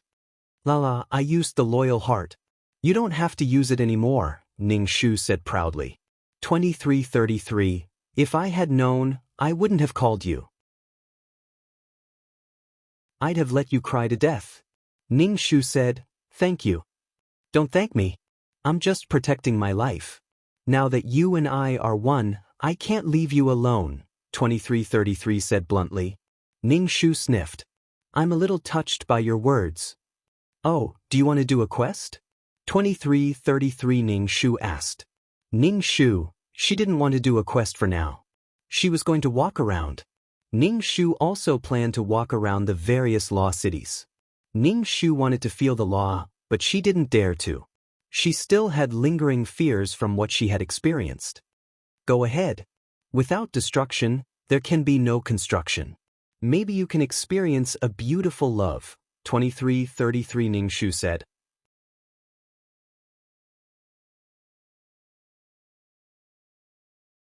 Chapter 1682. Comprehending love? Ning Shu was speechless. Even if it was love, it would probably be a tragedy, heart-wrenching. It could torture someone to death. Ning Shu thought about it and decided to go to Water City. There was no reason to give up like this. She had already endured the pain, and Ning Shu would be very angry if she didn't gain anything. Anyway, missions were not done in a short period of time, and mission enforcers had plenty of time. Standing in Water City, Ning Shu thought of the world tree in the auction house. With the world carrier and the 5 world origins, another powerhouse would be born. The question was, who would have so much merit? Ning Shu found a place, not the previous one. At that time, when she hugged the pillar and cried, there were many people around. It was better to change to another place. Ning Shu found a place to sit down, crossed her legs, closed her eyes, and nervously swallowed a mouthful of saliva. She didn't know if she would experience what happened before again. If it happened again, Ning Shu didn't know if she could withstand it. Again and again. Ning Shu's fingers trembled unconsciously. Ning Shu took a deep breath and began to relax. Ning Shu fell into a daze. Everything around her disappeared. She sat in the vast fog, unable to hear any sound or see anything. Was it coming again? Ning Shu wanted to stop, but she couldn't. The surrounding water vapor rushed into Ning Shu's body. She could hear the gurgling sound of the flowing stream and the water droplets dripping onto her body. Dripping onto Ning Shu's body, it hurt a little. Ning Shu suspected that the water droplets would penetrate her soul after a long time. The water was soft, but it was soft and bony. The 9 Bends Yellow River, no matter how many obstacles and temptations there were, even if the mountains were stacked, hundreds of twists and turns, the will of the east-flowing sea never wavered, and the vigorous and heroic footsteps never stopped for a moment. When the waves hit the reef, even if they were smashed to pieces, they would not shrink back. Wave after wave, wave after wave, they fought bravely until the reef was riddled with holes. Water changes according to the vessel. When it meets a circle, it becomes a circle. When it meets a square, it becomes a square. When it meets a straight line, it becomes a straight line. When it bends, it becomes a coiling dragon. Hence the saying, water is impermanent. Water moves because of movement, it comes to life because of movement, and it moves forward because of life. Therefore, it has infinite vitality. If one cultivates to be as transparent as water and as calm as water, there is nothing better. Ning Shu was tearing up. I wish my heart to be like water, unrestrained, uninflexible, and unbiased, nourishing all living things. When Ning Shu woke up, she wiped her face and cried again. It must be the arrival of spring that made her so sentimental. That's not right. Spring is when all living things recover, and it is also the season for animals to mate. Why would she be so sentimental? Ning Shu rubbed her eyes and saw that the people around her were looking at her with surprise. Ning Shu was a little surprised. Why are they looking at me? Have they never seen someone cry before? Ning Shu stood up. Her current state was really not suitable to continue comprehending the laws. And her heart has been very weak recently. Ning Shu prepared to go to the market to take a look and see if there was any news of the world's origin. If there was, she would have to get the world's origin even if she had to sell everything. Ning Shu turned around and looked at the person following her. "Why are you following me?" It was a bearded man who looked very rough. He was probably a little embarrassed. Ning Shu said, "How do you comprehend the laws?" "My question is a little abrupt, but can I ask how you comprehend it?" The bearded man asked. Ning Shu's face was full of question marks. "How do I know? I don't know how to comprehend the laws either. I can't help you." Ning Shu spread her hands helplessly. Comprehending the water law attribute had already made her suffer. She did not think that she had mastered the laws. It was a very depressing thing to talk about. The bearded man pointed at Ning Shu's forehead. "Don't you know?" "Know what?" Ning Shu looked up at her forehead. Could it be that she had rubbed her nose on her forehead? "You have comprehended the water law, and it is a very powerful water law." The bearded man said, "There is a water droplet mark on your forehead." Ning Shu jumped up in shock. "No way." Ning Shu quickly got a mirror and looked at her forehead. There was a water droplet between her eyebrows that was faintly engraved in her soul. It was like a real water droplet, round and clear. Imprinted between her eyebrows, it added a strange sense of beauty to Ning Shu. It was indescribably clear and peaceful. But Ning Shu did not feel anything. Ning Shu was a little dazed and asked 2333, "Did I really comprehend it?" "Oh, you are in luck. You really did comprehend it," 2333 said sourly. "Oh yeah," Ning Shu was so happy that she almost jumped up. She had comprehended a law. There was a light at the end of the tunnel. She had actually comprehended a law. "How did you comprehend it?" the bearded mission enforcer Ning Shu asked. Ning Shu was also very confused. "I am not too sure." Ning Shu did not know if it was because of her inner demons or some other reason. The bearded man sighed. "It is fate. There is no point in being envious." The bearded man went back to comprehending the law. Ning Shu held the mirror and kept looking at her forehead from all angles, as if she was taking a selfie. Ning Shu held her face and laughed. When Ning Shu held the mirror and looked at herself, she saw a reflection in the mirror. Ning Shu turned her head and looked in the air. She saw the school doctor in a black trench coat floating in the air, looking down at her. Ning Shu raised her head and looked at him openly. She wanted to float, but she did not have the ability to do so. Ning Shu just thought in her mind, and a thin layer of mist appeared under her feet, slowly lifting her into the air and standing opposite the school doctor. Ning Shu was very surprised, but her face was very calm. "Are you here for me?" Ning Shu asked. Ning Shu was more inclined to think that the school doctor was here for 2333. Ning Shu was almost sure that 2333 and the school doctor knew each other. The school doctor stared at the water droplets on Ning Shu's forehead and raised his eyebrows. "I did not expect you to comprehend the power of law." Ning Shu said with a smile, "I am also a person with strength. It is not strange for me to comprehend the law." Who was 2333 in the past? The school doctor sneered. "Who is the one hugging the pillar and crying?" Ning Shu asked, "Why are you looking for me?" "Someone asked me to check if your soul has been swallowed by your inner demons," the school doctor said. Ning Shu's eyes turned. Someone asked her to do so. Ning Shu knew that she was a person with no background. Who would pay attention to her?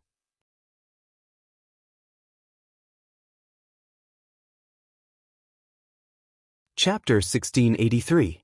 Ning Shu smiled. "Thank you, but my soul hasn't been swallowed by my inner demons. I'm still comprehending the laws. Tell someone that I'm fine." Ning Shu's someone was implying something. The school doctor nodded and looked at the water droplet on Ning Shu's forehead. "Since you've become a law incarnation, you have to be careful when using the laws. If you cause any trouble, even if you're a law incarnation, you'll be killed." Law incarnation? Ning Shu touched the water droplet on his forehead. It seemed like he had to learn more about this. The school doctor touched the gun on his waist. "Law incarnations are important targets. I hope you know what you're doing." Ning Shu made an oath sound. Fuck, this feeling was really fucking awesome. Suddenly, there was a day when people were afraid of him. Because of his powerful strength, people were afraid of him. He liked it when they couldn't stand him but couldn't kill him. Ning Shu couldn't help but smile. He stepped on the mist and took a step forward. He asked the school doctor, "I want to know what law incarnation you are." The school doctor sneered. "But, do you think you have some ability and want to take revenge?" Ning Shu waved his hand. "Why would I? I just want to have a competition. I'm the law of destruction incarnation. Let's have a competition." Ning Shu took a step back and clutched his chest. "My inner demons are acting up. I'll leave first." Ning Shu ran away like a wisp of smoke. It was never too late for a gentleman to take revenge. Once she constructed her world, the law of water might be able to defeat the school doctor. Ning Shu clasped her hands behind her back and skipped along the streets. This was something worth celebrating. They should go and have a big meal. However, he had already wasted a lot of merit points. He went to the auction house to watch the show. He didn't get anything with 500 merit points and went to watch people buy things. The ups and downs of life were just like that. Ning Shu cried like a dog and now he was crying like a dog. Ning Shu went to the shop to buy some books about law knowledge. Then he went to the restaurant and ordered a stack of exquisite snacks while flipping through the books. There were also different ways to comprehend the laws. Some people were able to comprehend a little bit of it. They could summon rain and make water aggressive. However, those who had comprehended the ultimate laws were called law incarnations. Take Ning Shu as an example. She could use him wherever she wanted. Furthermore, when the two of them fought with laws, there was still the suppression of laws. There were many laws in the world, but there weren't many that could become bodies of laws. However, after becoming the embodiment of a law, it would not be easy to comprehend some of the other laws. For example, the law of water and the law of fire were somewhat of a counter to each other and would instead destroy the purity of the law incarnation. Ning Shu felt that the water element law was very good. It could be both hard and soft. It could nourish and destroy all things. Wherever the flood passed, floating corpses were everywhere. Moreover, the water was ever-changing. Dewdrops formed at night, mist drifted in the morning, auspicious steamed in the clear, rainbows draped in the shade, rain in the summer, snow in the winter, and life came from the melting, condensing into ice. It was a very powerful law. Ning Shu was eating pastries when someone came over to ask her if she wanted to buy the law insights. They asked Ning Shu how she comprehended it and if she had any insights to sell. To be honest, Ning Shu was still cute even now. Anyway, she didn't know how she comprehended it. Ning Shu declined. However, no one forced her to say anything. Ning Shu wanted to test her own law powers. How strong was the law incarnation? Ning Shu wanted to go outside Water City to see if all the water was for him to use. Ning Shu went to the city gate. There were many people sitting at the city gate to comprehend the laws.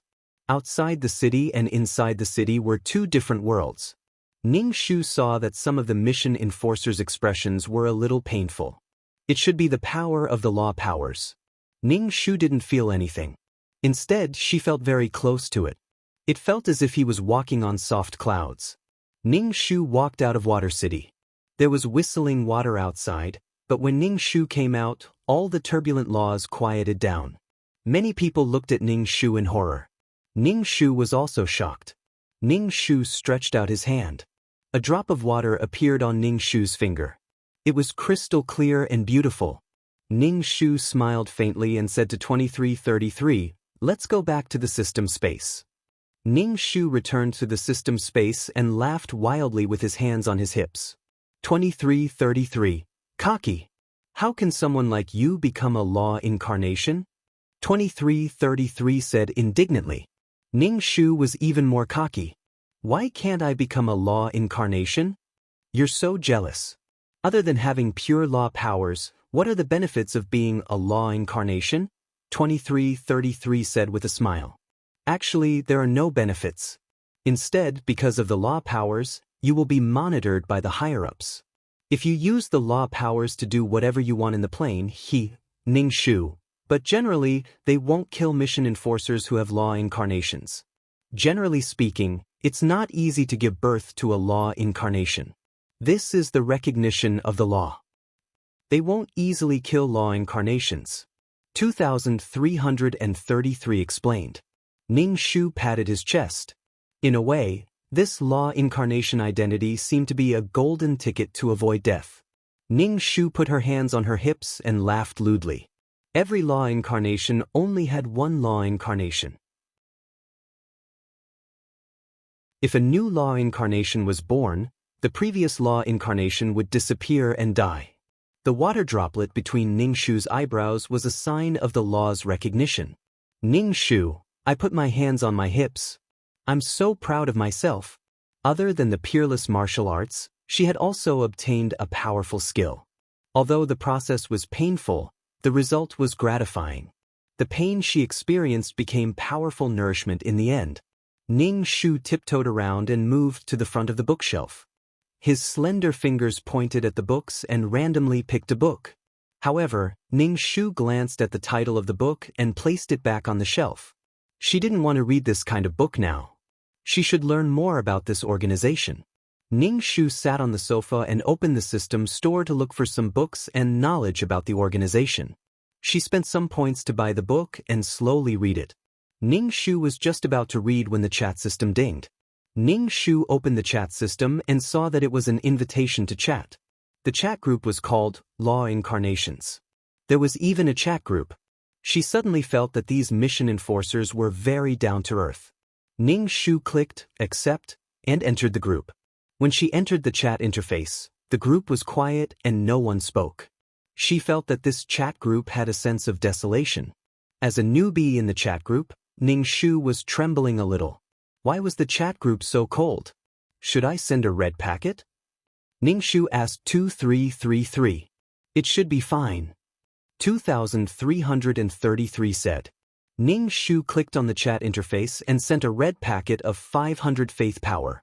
Then, Ning Shu was stunned to see her red packet disappear almost instantly. Ning Shu was speechless. There were clearly people, but why weren't they talking?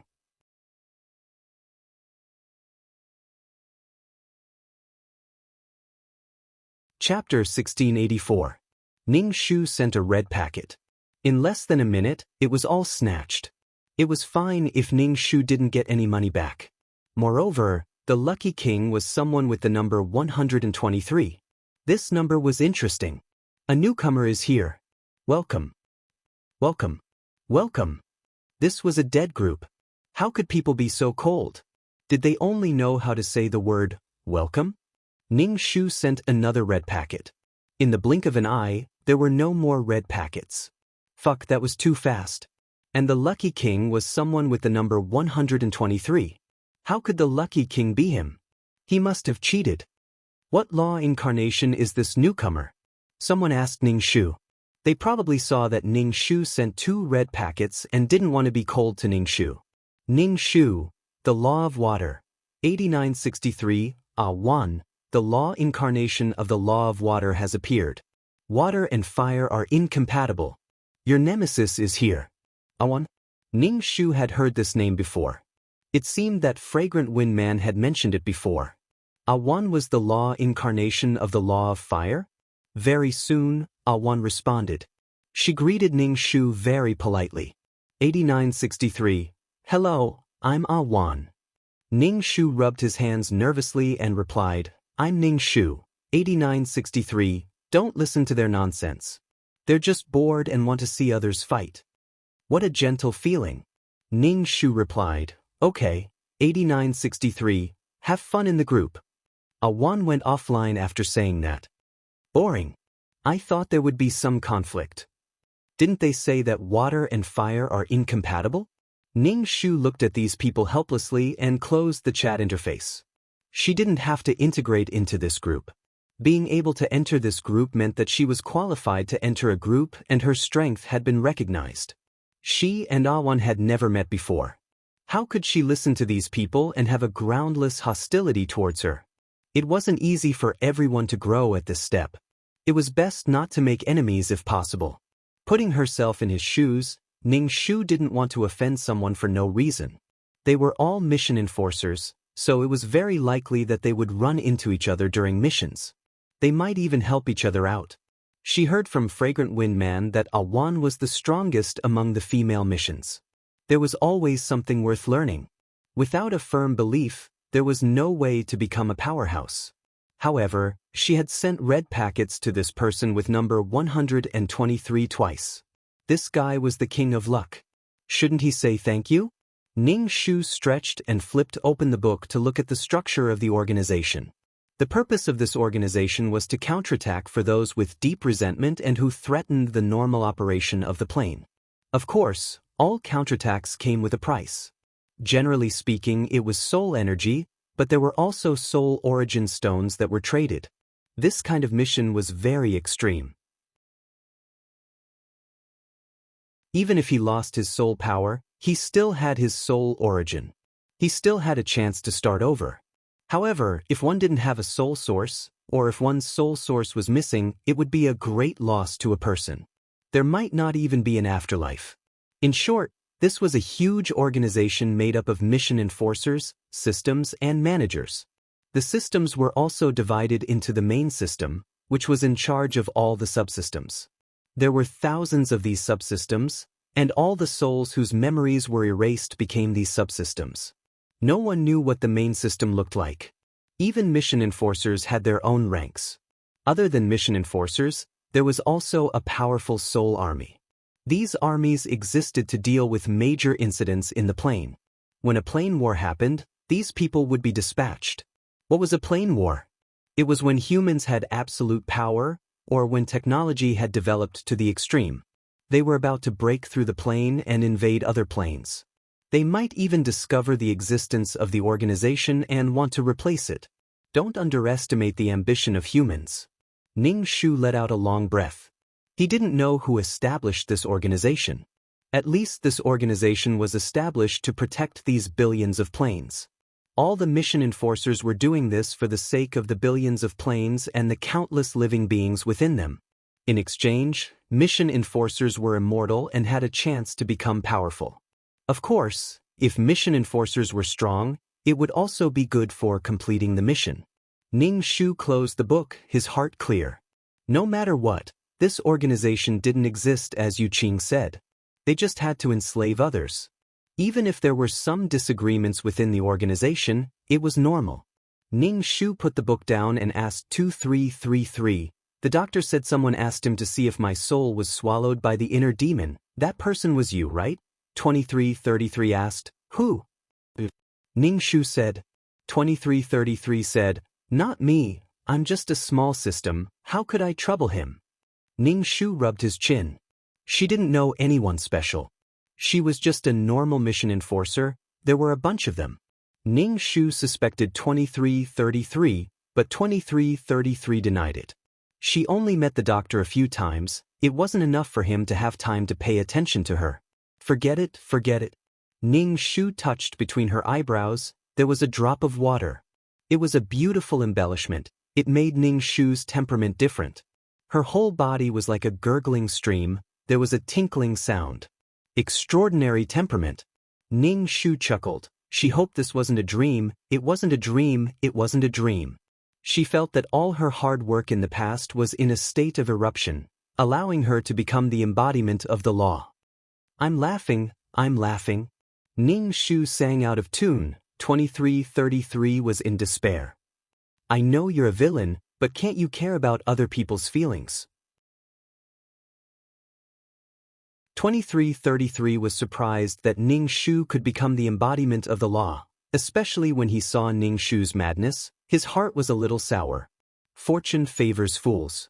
2333 sighed in his heart, thinking back to the past, what had happened back then? Ning Shu said, I worked so hard to reap the rewards, can't you let me be happy? Do you want me to be sad and lament to the heavens? Sigh, how did I become the embodiment of the law? The heavens are too cruel to me, I don't want it, no no. 2333 almost vomited, there should be a limit to how cocky she could be. Ning Shu lay on the sofa, opened the chat system, and said to Mei Ziqing, Ning Shu. Ning Shu, Mei Ziqing, Ning Shu, Mei Ziqing, Ning Shu, Mei Ziqing.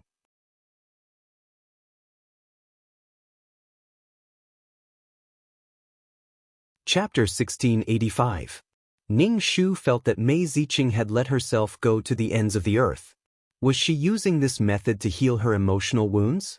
Mei Ziqing seemed normal normally, but she was probably suffering in her heart. She was torturing herself every day. Ning Shu, what did you see? Mei Ziqing, nothing. I'm not going to talk to you anymore. I'm auctioning a man. Ning Shu, auctioning a man? The auction house is so shameless. Ning Shu, you like this man? Mei Ziqing, no. This man is really good. He's locked up in a cage with a rag covering his private parts. Do you want to come over? I'm in Wind City now.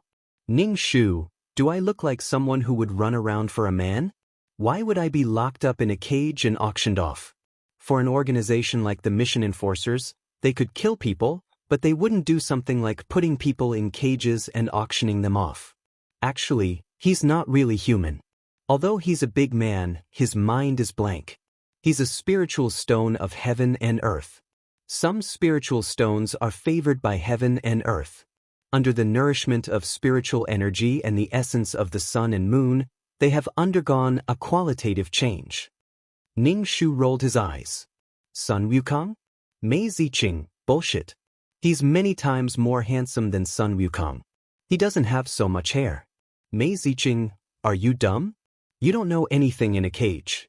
Ning Shu, you're heartbroken. If you're heartbroken, you can buy it. Mei Ziqing, no merit, no power of faith. Ning Shu, if you want to buy it, I can lend it to you. What kind of spiritual stone is this? Mei Ziqing, I want 30,000 merit points. Do you have it? Ning Shu, let me see. How much merit points does this man have? Mei Ziqing, it's already at 60,000 merit points. Ning Shu, I don't have that much. Can I lend you 15,000? Mei Ziqing thought for a while. Okay, I'll try. If I can get it, I'll return it to you as soon as possible. If I don't succeed, I'll return the merit points to you. Ning Shu transferred 15,000 merit points to Mei Ziqing. Now that her power of faith and merit had almost been emptied, she was really back to square one. Mei Ziqing, thank you. If you can really take a picture, I will show you the man. Ning Shu was speechless. Ning Shu stretched lazily and lay down on the sofa. The chat system beeped, and Ning Shu opened it. It was an unknown number that had sent her a message. All the law incarnations have gathered in Time City. Ning Shu looked at the message. Could it be a scam? Should she go? Ning Shu felt a little guilty. The other side sent another message. Please be present. We will confer you the title of Honorary City Lord of Water City. If you don't show up, we will treat it as you giving up the title of City Lord of Water City. Ning Shu, damn. Please be civilized. Ning Shu was speechless. Although he didn't know what use the City Lord had, he couldn't not go. Moreover, there were so many law incarnations gathered together, so he could just treat it as a trip to see the world. Let's go to Time City, Ning Shu said. 2,333 nodded. Ning Shu felt dizzy. When she opened her eyes, she was already in Time City. Ning Shu went to the restaurant. When she walked in, many people stared at her. They looked at the water droplet between Ning Shu's eyebrows. The man in the Cheongsam opened his fan and murmured, handsome eyebrows, slender eyes, spirited and spirited. Refined literary talent, forgetting the vulgarity. It seems like an old acquaintance. Ning Shu was speechless. It was this 10,000-year-old virgin again. He kept flirting with girls, but he didn't dare to do it for real. Ning Shu said, I think I've seen you before too. No wonder you look familiar. The man in the Cheongsam hit his palm with his fan and suddenly realized. You're here for the Law Incarnations gathering, right? The man in the Cheongsam said politely to Ning Shu. Ning Shu walked into the restaurant and saw many people staring at her. Ning Shu noticed a woman. She was dressed in white, but there was a fiery red mark between her eyebrows. It seemed to be the mark of a flame. It was bright red and engraved in the middle of her eyebrows. The flames were like fire and were incomparably beautiful. Fire. This should be Awan. Ning Shu walked over and said politely, "Hello, I'm Ning Shu." Ning Shu smiled indifferently. The flame between her eyebrows seemed to come to life. "Hello, I'm Awan." Awan reached out and shook Ning Shu's hand. She looked at the water droplet between Ning Shu's eyebrows and said, "It's a very beautiful law imprint. Yours is also very beautiful." Ning Shu looked around. Most of them were men. Before Ning Shu came, Awan was the only woman. Moreover, Ning Shu noticed that a few people were looking at her with unfriendly gazes. Ning Shu did not know why, but she did not bat an eyelid. The Cheongsam man fanned himself with an elegant ink painting on his folding fan. He came over to Ning Shu and asked, "The last time I saw you here, you weren't even a nomological manifestation." Ning Shu acknowledged and realized that the gazes of a few people staring at her could bore a hole through her body. The Cheongsam man straightened his back and slowly fanned himself. He said with a smile, "Do you want to know why those people don't like you?" Ning Shu wanted to know. She had never seen these people before, much less met them. Where did this baffling hostility come from? "Do you want to know?"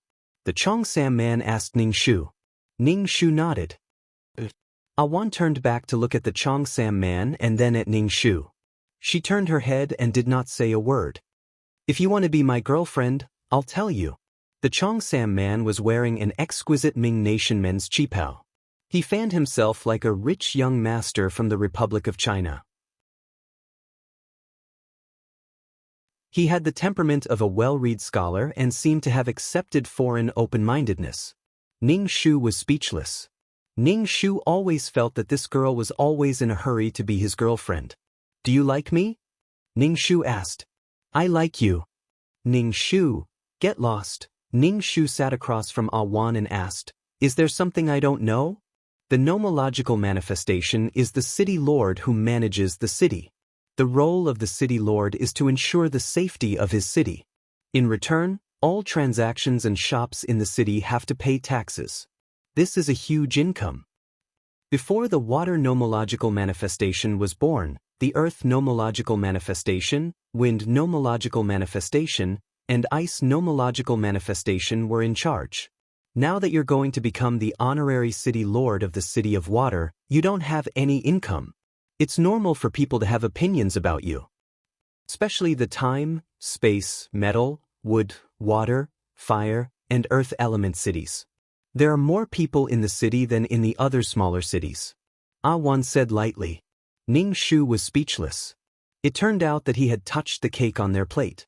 In short, the city of water was a big fat piece of meat. But Ning Shu would not back down because of this.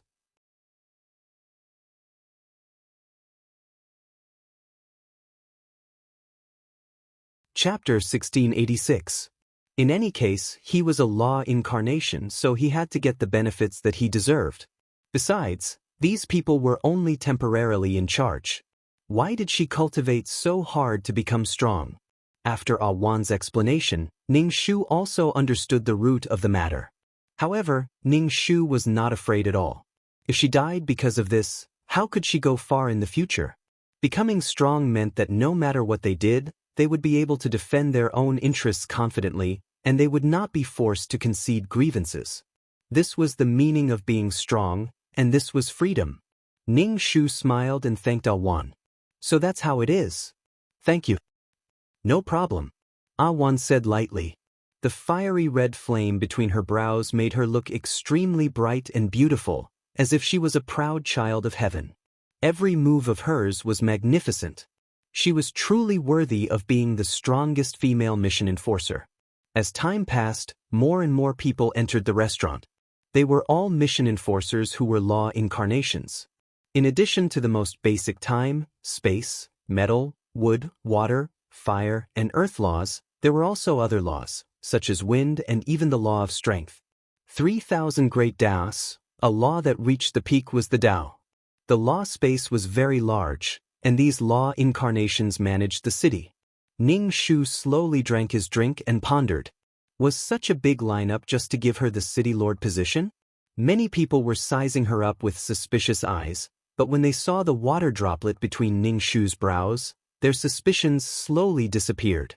However, Ning Shu finally saw another woman. This woman just stood there and attracted everyone's attention. It was Ning Shu's first time seeing such a beautiful woman. She was dressed in red and had an exquisite face. She was captivating. Her beauty made people's eyes follow her.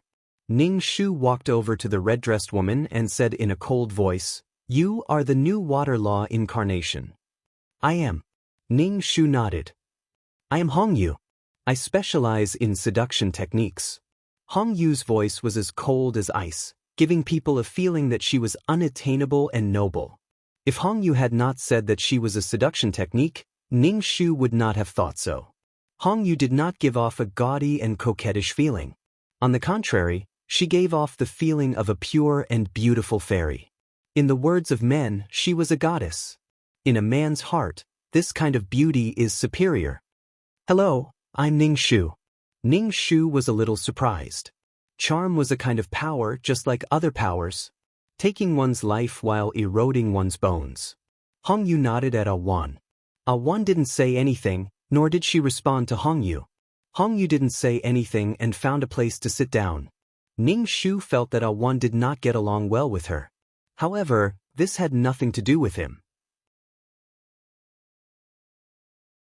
She was now being stared at by several people, and their eyes were as sharp as nails. The people in the restaurant were talking to each other in low voices, as if they were waiting for someone. Ning Shu did not know anyone here, so he could only keep drinking. Since it was free, it would be a waste if he did not drink.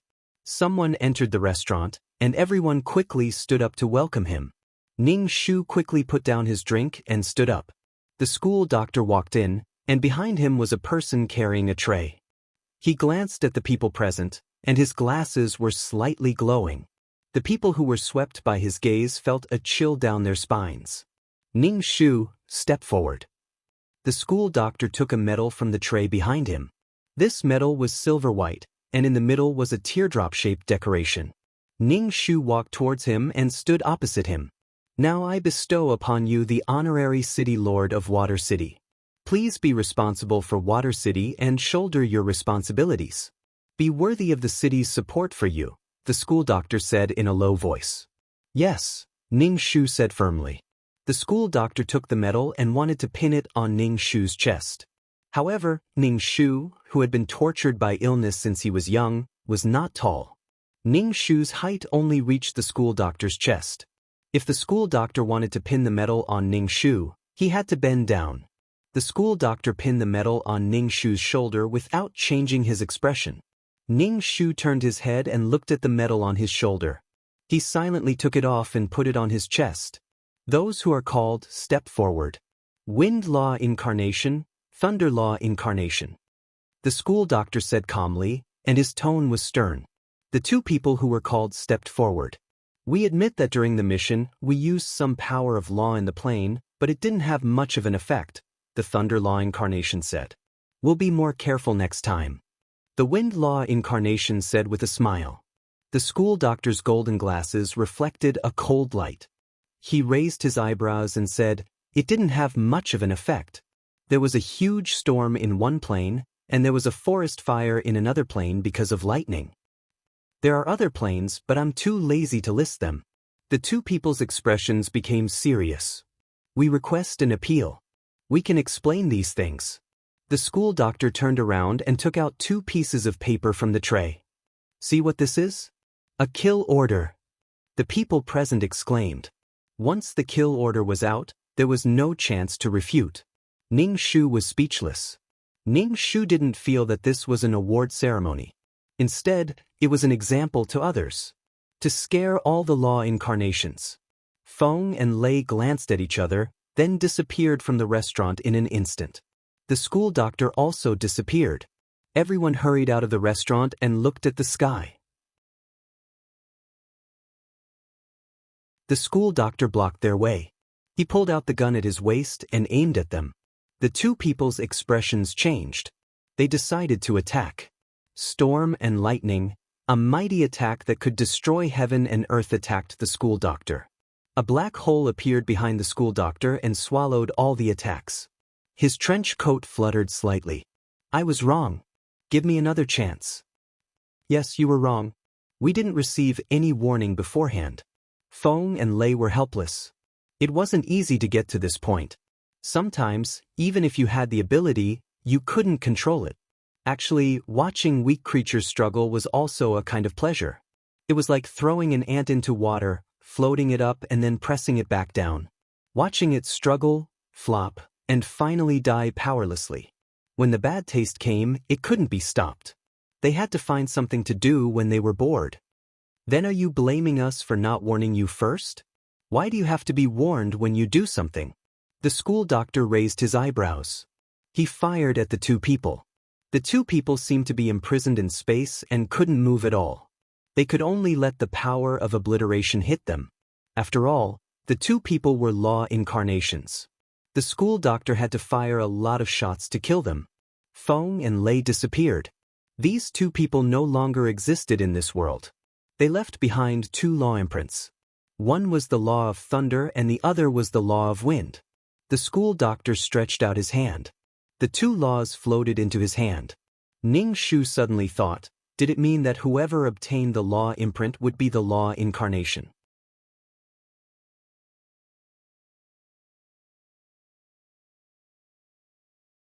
Chapter 1687. The person was dead, but the law imprint was still there. Ning Shu touched the imprint between his eyebrows. Would this imprint disappear even if she was gone? The two imprints floated into the school doctor's hand. He clenched his hand and the two imprints were crushed, turning into specks of light that disappeared. You have the power of law, so you should know what to do. The school doctor looked down at the people below and stepped into the void. Ning Shu silently swallowed a mouthful of saliva. Basically, every time they met, this guy was killing people. Killing people. And he would completely obliterate people. But where was the soul power of the people who were obliterated?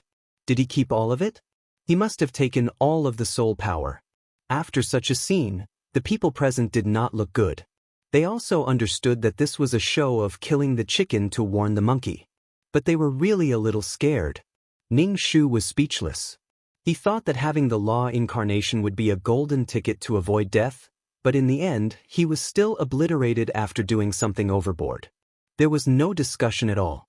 But to be in charge of a city, the city's taxes would give Ning Shu a lot of tax.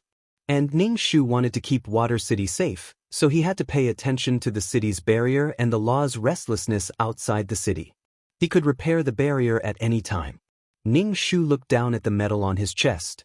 This metal had the function of communication, which also represented his identity. Everyone said their goodbyes. After a while, everyone around left. Awan said to Ning Shu lightly, "I'm leaving." Then, only Ning Shu and Hongyu, who cultivated the art of seduction, were left. Ning Shu and Hongyu said, "I'm leaving too. I want to go to my water city to take a look." Hongyu asked Ning Shu, "You seem to be like Awan, disdaining me?" Ning Shu was surprised. "When did I disdain you?" Hongyu was too sensitive. "You think that I use seduction as my foundation, so you look down on me. You think that I seduce men as my career?" Hongyu said in a cold voice, appearing very aloof. Ning Shu thought for a moment and said, "The 3,000 great ways are all ways, but the human heart is the most fickle thing in the world. Even if you know how to play with people's hearts, you can't say for sure when you will fail. Even an experienced driver of Mount Akina would overturn his car if he sped. If you hit an eagle, you'll be pecked in the eye by the eagle." Hongyu frowned. "Oh, is that so?" Hongyu stroked her temples, looking peerless. "You and Awan are really alike." Awan also said the same thing. "In the end, I don't like women like you." Ning Shu inexplicably felt a sense of hostility. "What kind of women are we? You and Awan feel that you relied on your own abilities. I seem to have relied on a man to get to the top. Awan has always been looking down on me from above," Hongyu said. "Awan doesn't have a man by her side, so she's jealous that someone likes me." Ning Shu was speechless. Ning Shu felt that he had met a retard. The main thing was that their beliefs were different. Why can't Awan look down on you from above? You can rely on seduction. Awan walked to this step by herself. What right do you have to look down on Awan? I don't have any opinions about you. You're forcing your opinions on me. Ning Shu said indifferently, I have the ability. Why can't I straighten my back? So what if you are strong? Hong Yu said with a smile. Nothing. I'm strong and I'm happy. It was Hong Yu who felt inferior in front of Ah Wan. What was the situation now? She even had hostility towards her. Hong Yu frowned. You're a little different from Ah Wan. Ah Wan was high and mighty and didn't care about her at all. And this woman in front of her felt a little choked. Her words were choking. We can work together for missions in the future, Hong Yu said and walked past Ning Shu. Hong Yu had an elegant fragrance on her body that made people feel relaxed and happy. Ning Shu didn't plan on teaming up with Hong Yu. Sometimes, fate was a problem. Hong Yu didn't like her, and Ning Shu didn't like Hong Yu too much either. Ning Shu looked at Hong Yu's back. Just her back was peerless. The Cheongsam man fanned himself and slowly walked to Ning Shu's side. Ning Shu leaned over and asked, Do you want to be my girlfriend? Ning Shu rolled his eyes. Why haven't you left yet? I'm the city lord of this city, the Cheongsam man said. Yo! Ning Shu looked up and down at the Cheongsam man. I didn't expect you to be the embodiment of the law of time. This was a little awesome. It's okay. The Cheongsam man quickly fanned himself. Can I be your boyfriend with my condition? Ning Shu looked at him from the corner of his eyes. Your condition isn't bad, right? It should be easy to find a girlfriend. The Cheongsam man fanned himself. I have to pick one that's pleasing to the eye. Ning Shu clicked his tongue. Do you think you're picking cabbages? Ning Shu raised his chin in the direction Hong Yu left and asked the Cheongsam man, What's going on with Hong Yu? She and Ah Wan don't get along. There's some friction. Ah Wan is strong, and Hong Yu is slightly weaker. The law that Hong Yu comprehended is a very obscure law. Before you came, only Ah Wan and Hong Yu were women in the entire group of law embodiments. The two girls were often compared. Ah Wan doesn't care about this, but Hong Yu cares more. Girls are more competitive. After a while, the conflict is a little big. However, Hong Yu's background is very strong. She has someone backing her, so it's best to avoid friction, the Cheongsam man said. Ning Shu nodded. I got it. Do you want to be my girlfriend? I'll provide you with all kinds of information for free. Ning Shu blinked. If I really agree, would you dare to accept? He only dared to flirt but didn't dare to do it for real. Man, you're too straightforward. The Cheongsam man blushed and fanned himself anxiously. He whispered, It's not that I can't accept. Ning Shu rolled his eyes. With your standard, I'm afraid you won't be able to find a suitable soul mate in this lifetime. Of course, the Cheongsam man's status was also very high. His conditions were there. Have you told Ah Wan that you want to be her boyfriend? Ning Shu asked curiously. Yes, she set me on fire. Ning Shu was speechless. Just wait. A good person isn't afraid of being late. The Cheongsam man didn't like her and just wanted a girlfriend. What a sin. Good luck, old virgin.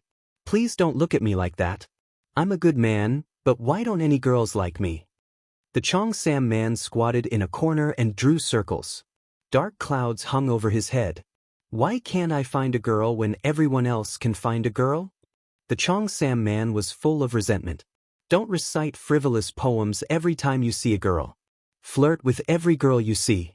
You're so desperate that girls hide when they see you. Pick a girl and seriously pursue her.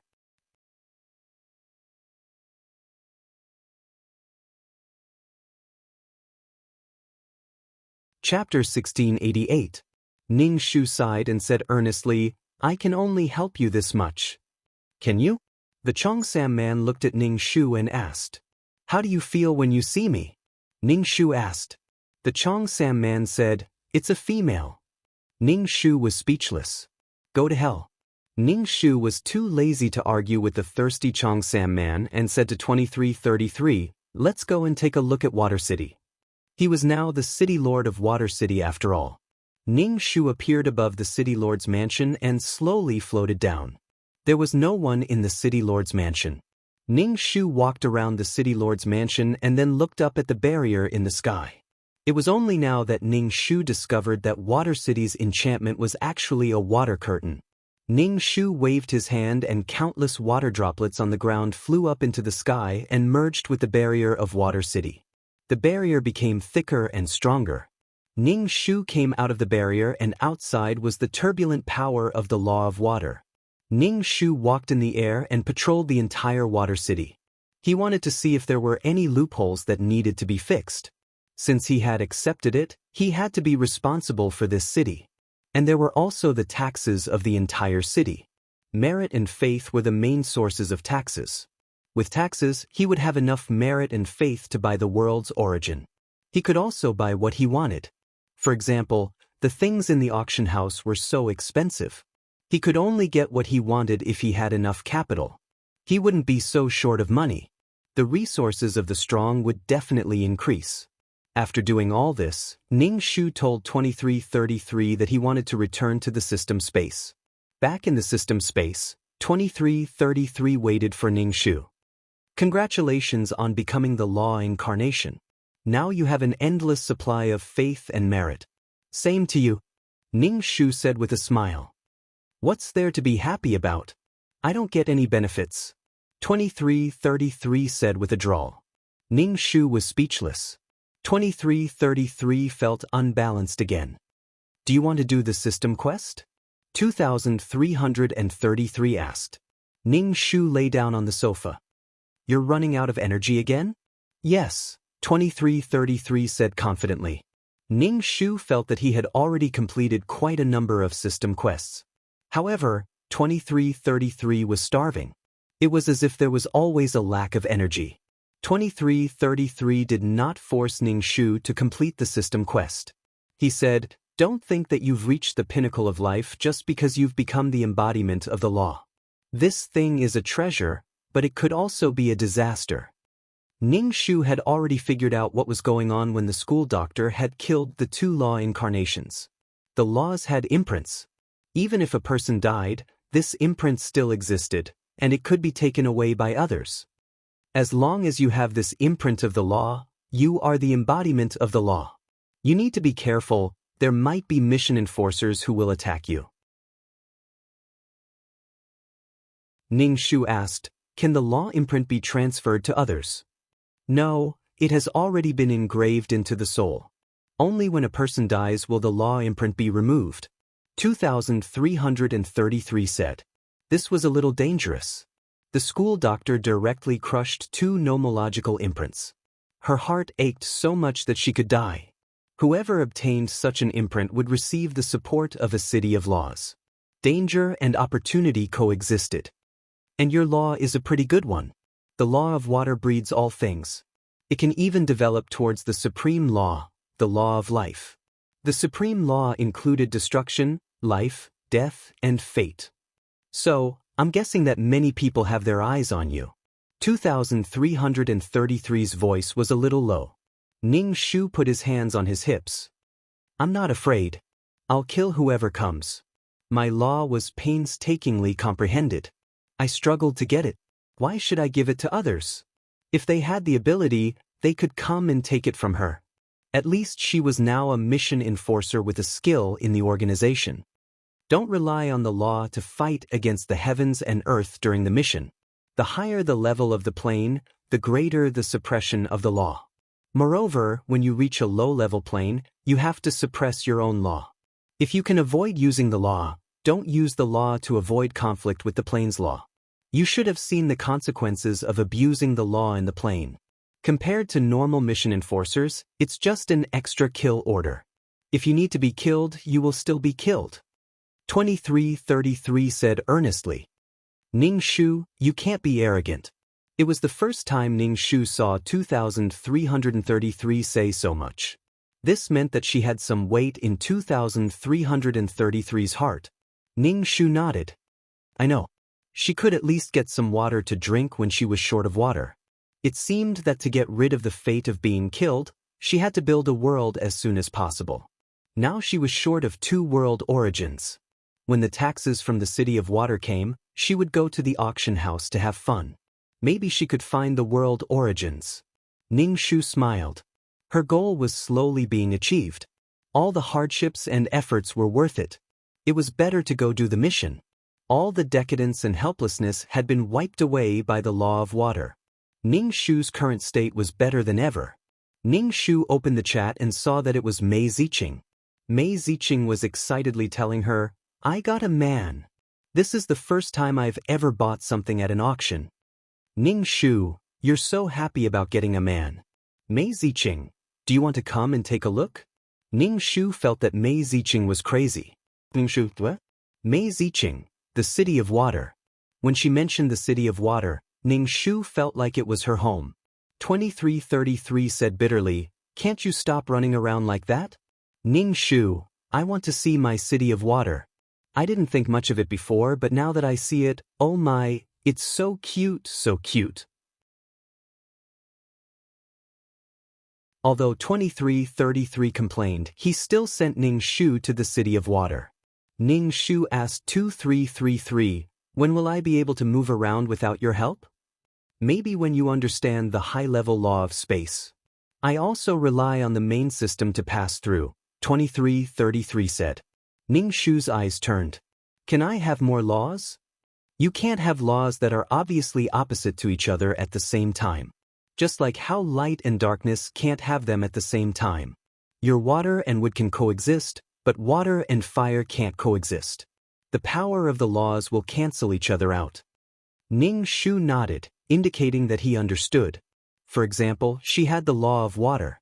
She could also cultivate the law of space, time, and some higher laws, life, death, fate, and so on.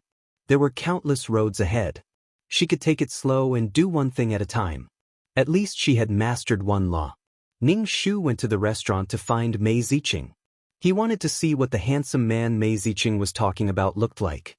Moreover, his mind was like a blank piece of paper, an incomparably pure and handsome man. And it seemed like a naked handsome man who was lying flat on the ground.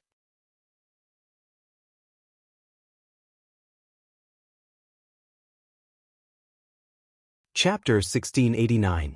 When Ning Shu arrived at the restaurant, he saw a man with fiery red hair standing beside Mei Ziqing. Ning Shu walked over and said angrily, "You lied to me. Didn't you say you were naked?" Mei Ziqing said, "Although I'm poor, I can still afford a piece of clothing. I can't let him run around naked." Ning Shu looked at the man. He had fiery red hair that dragged on the ground. His eyes were pure as he stood quietly beside Mei Ziqing. He had a delicate face with a man's face. He didn't look feminine at all. He had the temperament of a little white rabbit. He was so pure that he couldn't bear to be tainted. Ning Shu sat down and propped his chin on one hand. He tapped the table with his finger and asked, "What kind of spirit stone is he?" It wasn't easy for a spirit stone to turn into a human. Ning Shu knew of a spirit stone called Panqin, a stone that killed people without karma. However, this person had red hair. He remembered that Panqin had black hair. He couldn't be a spirit stone with attributes. Mei Ziqing smiled and said, "Guess." Ning Shu rolled his eyes. "I can't guess. You might not even know what he is." "He's an origin, a fire attribute world origin," Mei Ziqing said. Ning Shu was really shocked. He looked at the man and asked, "So?" He didn't expect a world origin to become like this. There was nothing in this world that couldn't turn into a human. Mei Ziqing said, "I realize that his fire laws are very pure. If I keep him by my side, I might be able to understand the laws." Ning Shu said, "Aren't you trying to understand the water laws? If you try to understand the fire laws, you might get into trouble." "It's okay. I'll try to understand the fire laws in the future." Mei Ziqing pointed at Ning Shu's forehead. "I've been wanting to ask you this for a long time. What is this?" Ning Shu touched the space between her eyebrows and said with a smile, "Didn't I tell you that I comprehended the law of water?" "Sure." Mei Ziqing patted Ning Shu's shoulder. "Look out for me when we do missions together. I have a friend who understands the laws." "No." Ning Shu looked at the red-haired man and asked, "How are you going to deal with him? He's a human after all. You have to teach him well, or he'll cause you trouble." Mei Ziqing nodded. "I know. At that time, I saw how pitiful he was being locked up in a cage. He looked so innocent and lost. Ning Shu felt that this man was very dangerous. He had power but did not have a clear sense of right and wrong. This was a very dangerous matter. It might even implicate Mei Ziqing. Ning Shu greeted him. The man glanced at Ning Shu and lowered his head. He doesn't know how to speak, Mei Ziqing said. Ning Shu nodded. Then take good care of your giant infant. I'm leaving. Alright, you still owe me 15,000 merit points. Hurry up and complete the mission to pay me back. I think you're about to go crazy, Ning Shu said to Mei Ziqing in a bad mood. Mei Ziqing waved his hand. I'm going to do my mission, but I need to settle Xiao Hu down first. Ning Shu nodded and turned to leave the restaurant. Ning Shu clasped her hands behind her back and slowly walked to the limestone floor. The world origins she had encountered before were all meaningless. They were completely formed of pure origin energy. She had never seen one that could transform into a human. If there was a world origin with its own consciousness, would she also kick it into a peerless martial art and fuse it with other origins? Ning Shu could not be bothered to think about it. She had not found a world origin for a long time. A world origin was hard to find, and it was 1 in a million to transform into a human. She did not worry about things that had not happened yet. Ning Shu surveyed her territory. The more she looked at Water City, the more adorable she found it. All the shops on the street had to pay her taxes. It felt like she was collecting money while lying down. Moreover, there were many mission takers in Water City. The more people there were, the better the business of the shops, and the more taxes she would receive. Just thinking about it made her feel wonderful. However, she had to bear the risks. There would always be people who coveted the law imprint. No matter what, she had to survive. Moreover, what belonged to her could not be taken away by others. Ning Shu wandered around. The city had food, clothing, housing, and transportation services. It was a small society. There were even places for gambling. Many mission takers chose this way to relieve stress. It all depended on one's self-control. Ning Shu stood at the entrance of the casino, looking at the people coming and going. After thinking about it, she walked into the casino. Unexpectedly, the casino was very clean. No one was smoking or drinking. No one was making a ruckus. Those who could enter the law space were all super mission takers. Moreover, they were only able to enter through a trial mission. There were many ways to bet. Some bet on treasures, some bet on faith power, some bet on merit, and some bet on the power of the soul. In short, anything that could be bet could be bet. These bets were relatively fair. After all, no one was a fool. City Lord, our boss invites you. A person walked over to Ning Shu and said. Ning Shu raised her eyebrows. Lead the way. This was her territory. There was no need to be afraid of others. The person in front led Ning Shu upstairs and opened the curtain. City Lord, please come in. Ning Shu walked into the room. There was a man in the room. He was wearing a deep robe with wide sleeves and a jade crown. He was a man from ancient times. This man's face could not be said to be exquisite, but he had a peaceful temperament that made people ignore his less outstanding facial features. Si Tian greets the City Lord. Si Tian flicked his sleeves. Ning Shu cupped his hands. Ning Shu nodded and grunted. Si Tian said, City Lord, please take a seat. Ning Shu sat down. The room was lit with incense. She had smelled this smell in the consultation room before. This incense was priceless. Smelling it could purify one's soul. Sure enough, those who opened a casino were all rich people. Ning Shu stared at the exquisite copper furnace that was emitting white smoke. If the City Lord likes agarwood, Si Tian will get someone to pack some for you as a sign of respect. Si Tian said in a calm tone. Listening to him speak was a kind of enjoyment. His voice was low and mellow, with a slight upturn at the end. It felt like he was whispering to one's ear. It was the legendary feeling of impregnating one's ear. Ear, what did you do to me? Ning Shu said indifferently, no need, thank you. Si Tian poured a cup of tea for Ning Shu. It's just a bit of agarwood. The City Lord does not need to mind it.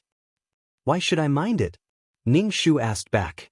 Tion was stunned for a moment, then smiled. It's just a little thing for the city lord as a friend. Little thing? Ning Shu picked up a small teacup, took a sip and said, I don't want small things. I just became the city lord of Water City, so I want to take a stroll and familiarize myself with the city. I'm not here to collect small things. Tion's expression did not change. Tion is mistaken. Ning Shu put down the teacup and stood up, planning to leave. By the way, remember to pay your taxes on time. Don't let me find out that you're cheating. Ning Shu said with a smile. Tion cupped his hands. Tion understands. Tion will see you off.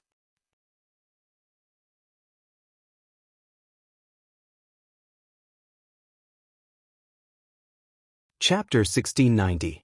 Coming out of the casino, Ning Shu looked up at the casino's signboard. She felt that the situation of a city was a bit complicated. But as long as the taxes were paid honestly, it was enough for her to be responsible for the safety of the city. No one could be underestimated. In the city of water, it was her home ground, and the water laws here were all for her to use. Ning Shu was not afraid. Ning Shu did not want to interfere with the forces in the city. Ning Shu said, let's go back to do the quest. She needed the power of the soul to strengthen her soul. Although she was already the embodiment of the law, her soul had become weak after helping a divine beast counterattack. 2333 said, I thought you were going to visit every corner of the city of water, even the toilet. Come on, there are no toilets in the city of the law, and I don't need to pee in my soul state. She didn't even have her period. Awesome. 2333. You're really careful. Ning Shu, of course. Back in the system space, Ning Shu opened the system exchange store and exchanged for some fasting pills. But there was no need to exchange for water. After doing this, Ning Shu looked at the black hole on the wall, and inexplicably felt that the black hole had become bigger again. She said to 2333, keep an eye on this thing. Ning Shu was afraid that the hole would get bigger and eventually swallow her system space. There was no one else who could change its size like this. It was simply a scam. I need energy. How can I maintain the system space without energy? How can I suppress the rampaging thing? 2333 said. Ning Shu, everything could be related to this. Ning Shu said, forget it, let's do the quest first. Not the system quest for the time being. Ning Shu said. 2333 couldn't wait to keep her doing the system quest. 2333 let out a long "oh" before violently throwing Ning Shu into the realm. Ning Shu was in pain. Ning Shu gave her the middle finger. What a weird bitch. Ning Shu slowly fused into a body. When he opened his eyes, he saw the ceiling. Ning Shu rubbed his head and sat up. His hair was short. Ning Shu's heart jumped. Could it be a man? Ning Shu touched his crotch and sure enough, he felt a big lump. The client was truly gifted. Ning Shu hammered the bed. How did he become a man? However, Ning Shu felt that this body was not ordinary. Ning Shu got out of bed and went to the toilet to relieve himself. He felt that his bladder was about to explode. The client must not have woken up at night and was holding it in with all his might. A man's prostate is prone to problems if he holds his bladder. Ning Shu sat on the toilet to pee and began to receive the plot. Yes, the client's identity is a monster. Oh, it's actually a monster. There was a toilet bowl and a room. Ning Shu thought it was a human. With the rapid development of mankind, the living space of other creatures was greatly reduced. Many demons also entered the forest and lived there like humans. Walking on the street, the person who passed by might be a monster. Perhaps the delivery boy was a monster. They did human work and hid their abilities. They ate human food. The government even set up a special investigation department to deal with criminal demons. As the spirit energy decreased, there were not many demons in the city. Without the support of spirit energy, many demons couldn't even stabilize their human forms. In the end, they were all dealt with by the investigation department. To avoid causing panic, ordinary people thought that this was a completely scientific world, and the government also avoided the appearance of things that disturbed people's hearts. It affected social security. Some demons did their work conscientiously, and some demons liked to commit crimes. The client, Yuan Liang, was an eagle. They were all lone wolves. As for their work, they were drawing comics. Imagine an eagle drawing comics in front of a computer. This scene was a little scary. Yuan Liang could barely make ends meet by staying at home every day. He was clearly an eagle and should have excellent eyesight, but now he wore glasses and looked at the computer every day. Even the demons were nearsighted. Computers and phones were really poisonous. The client was an ordinary demon to begin with. Yes, he was a shut-in who was destined to be alone for life. One day, when he went out to buy things, he met a girl. There were many demons chasing after the girl. In a panic, she bumped into Yuan Liang. Then, the girl hid behind Yuan Liang and asked him to save her. Yuan Liang knew that the girl was human from her scent, but there was demonic aura on her. Humans had demonic aura, and it was a very rich demonic aura. This rich demonic aura was extremely attractive to demons. The girl was pregnant with a demon's child.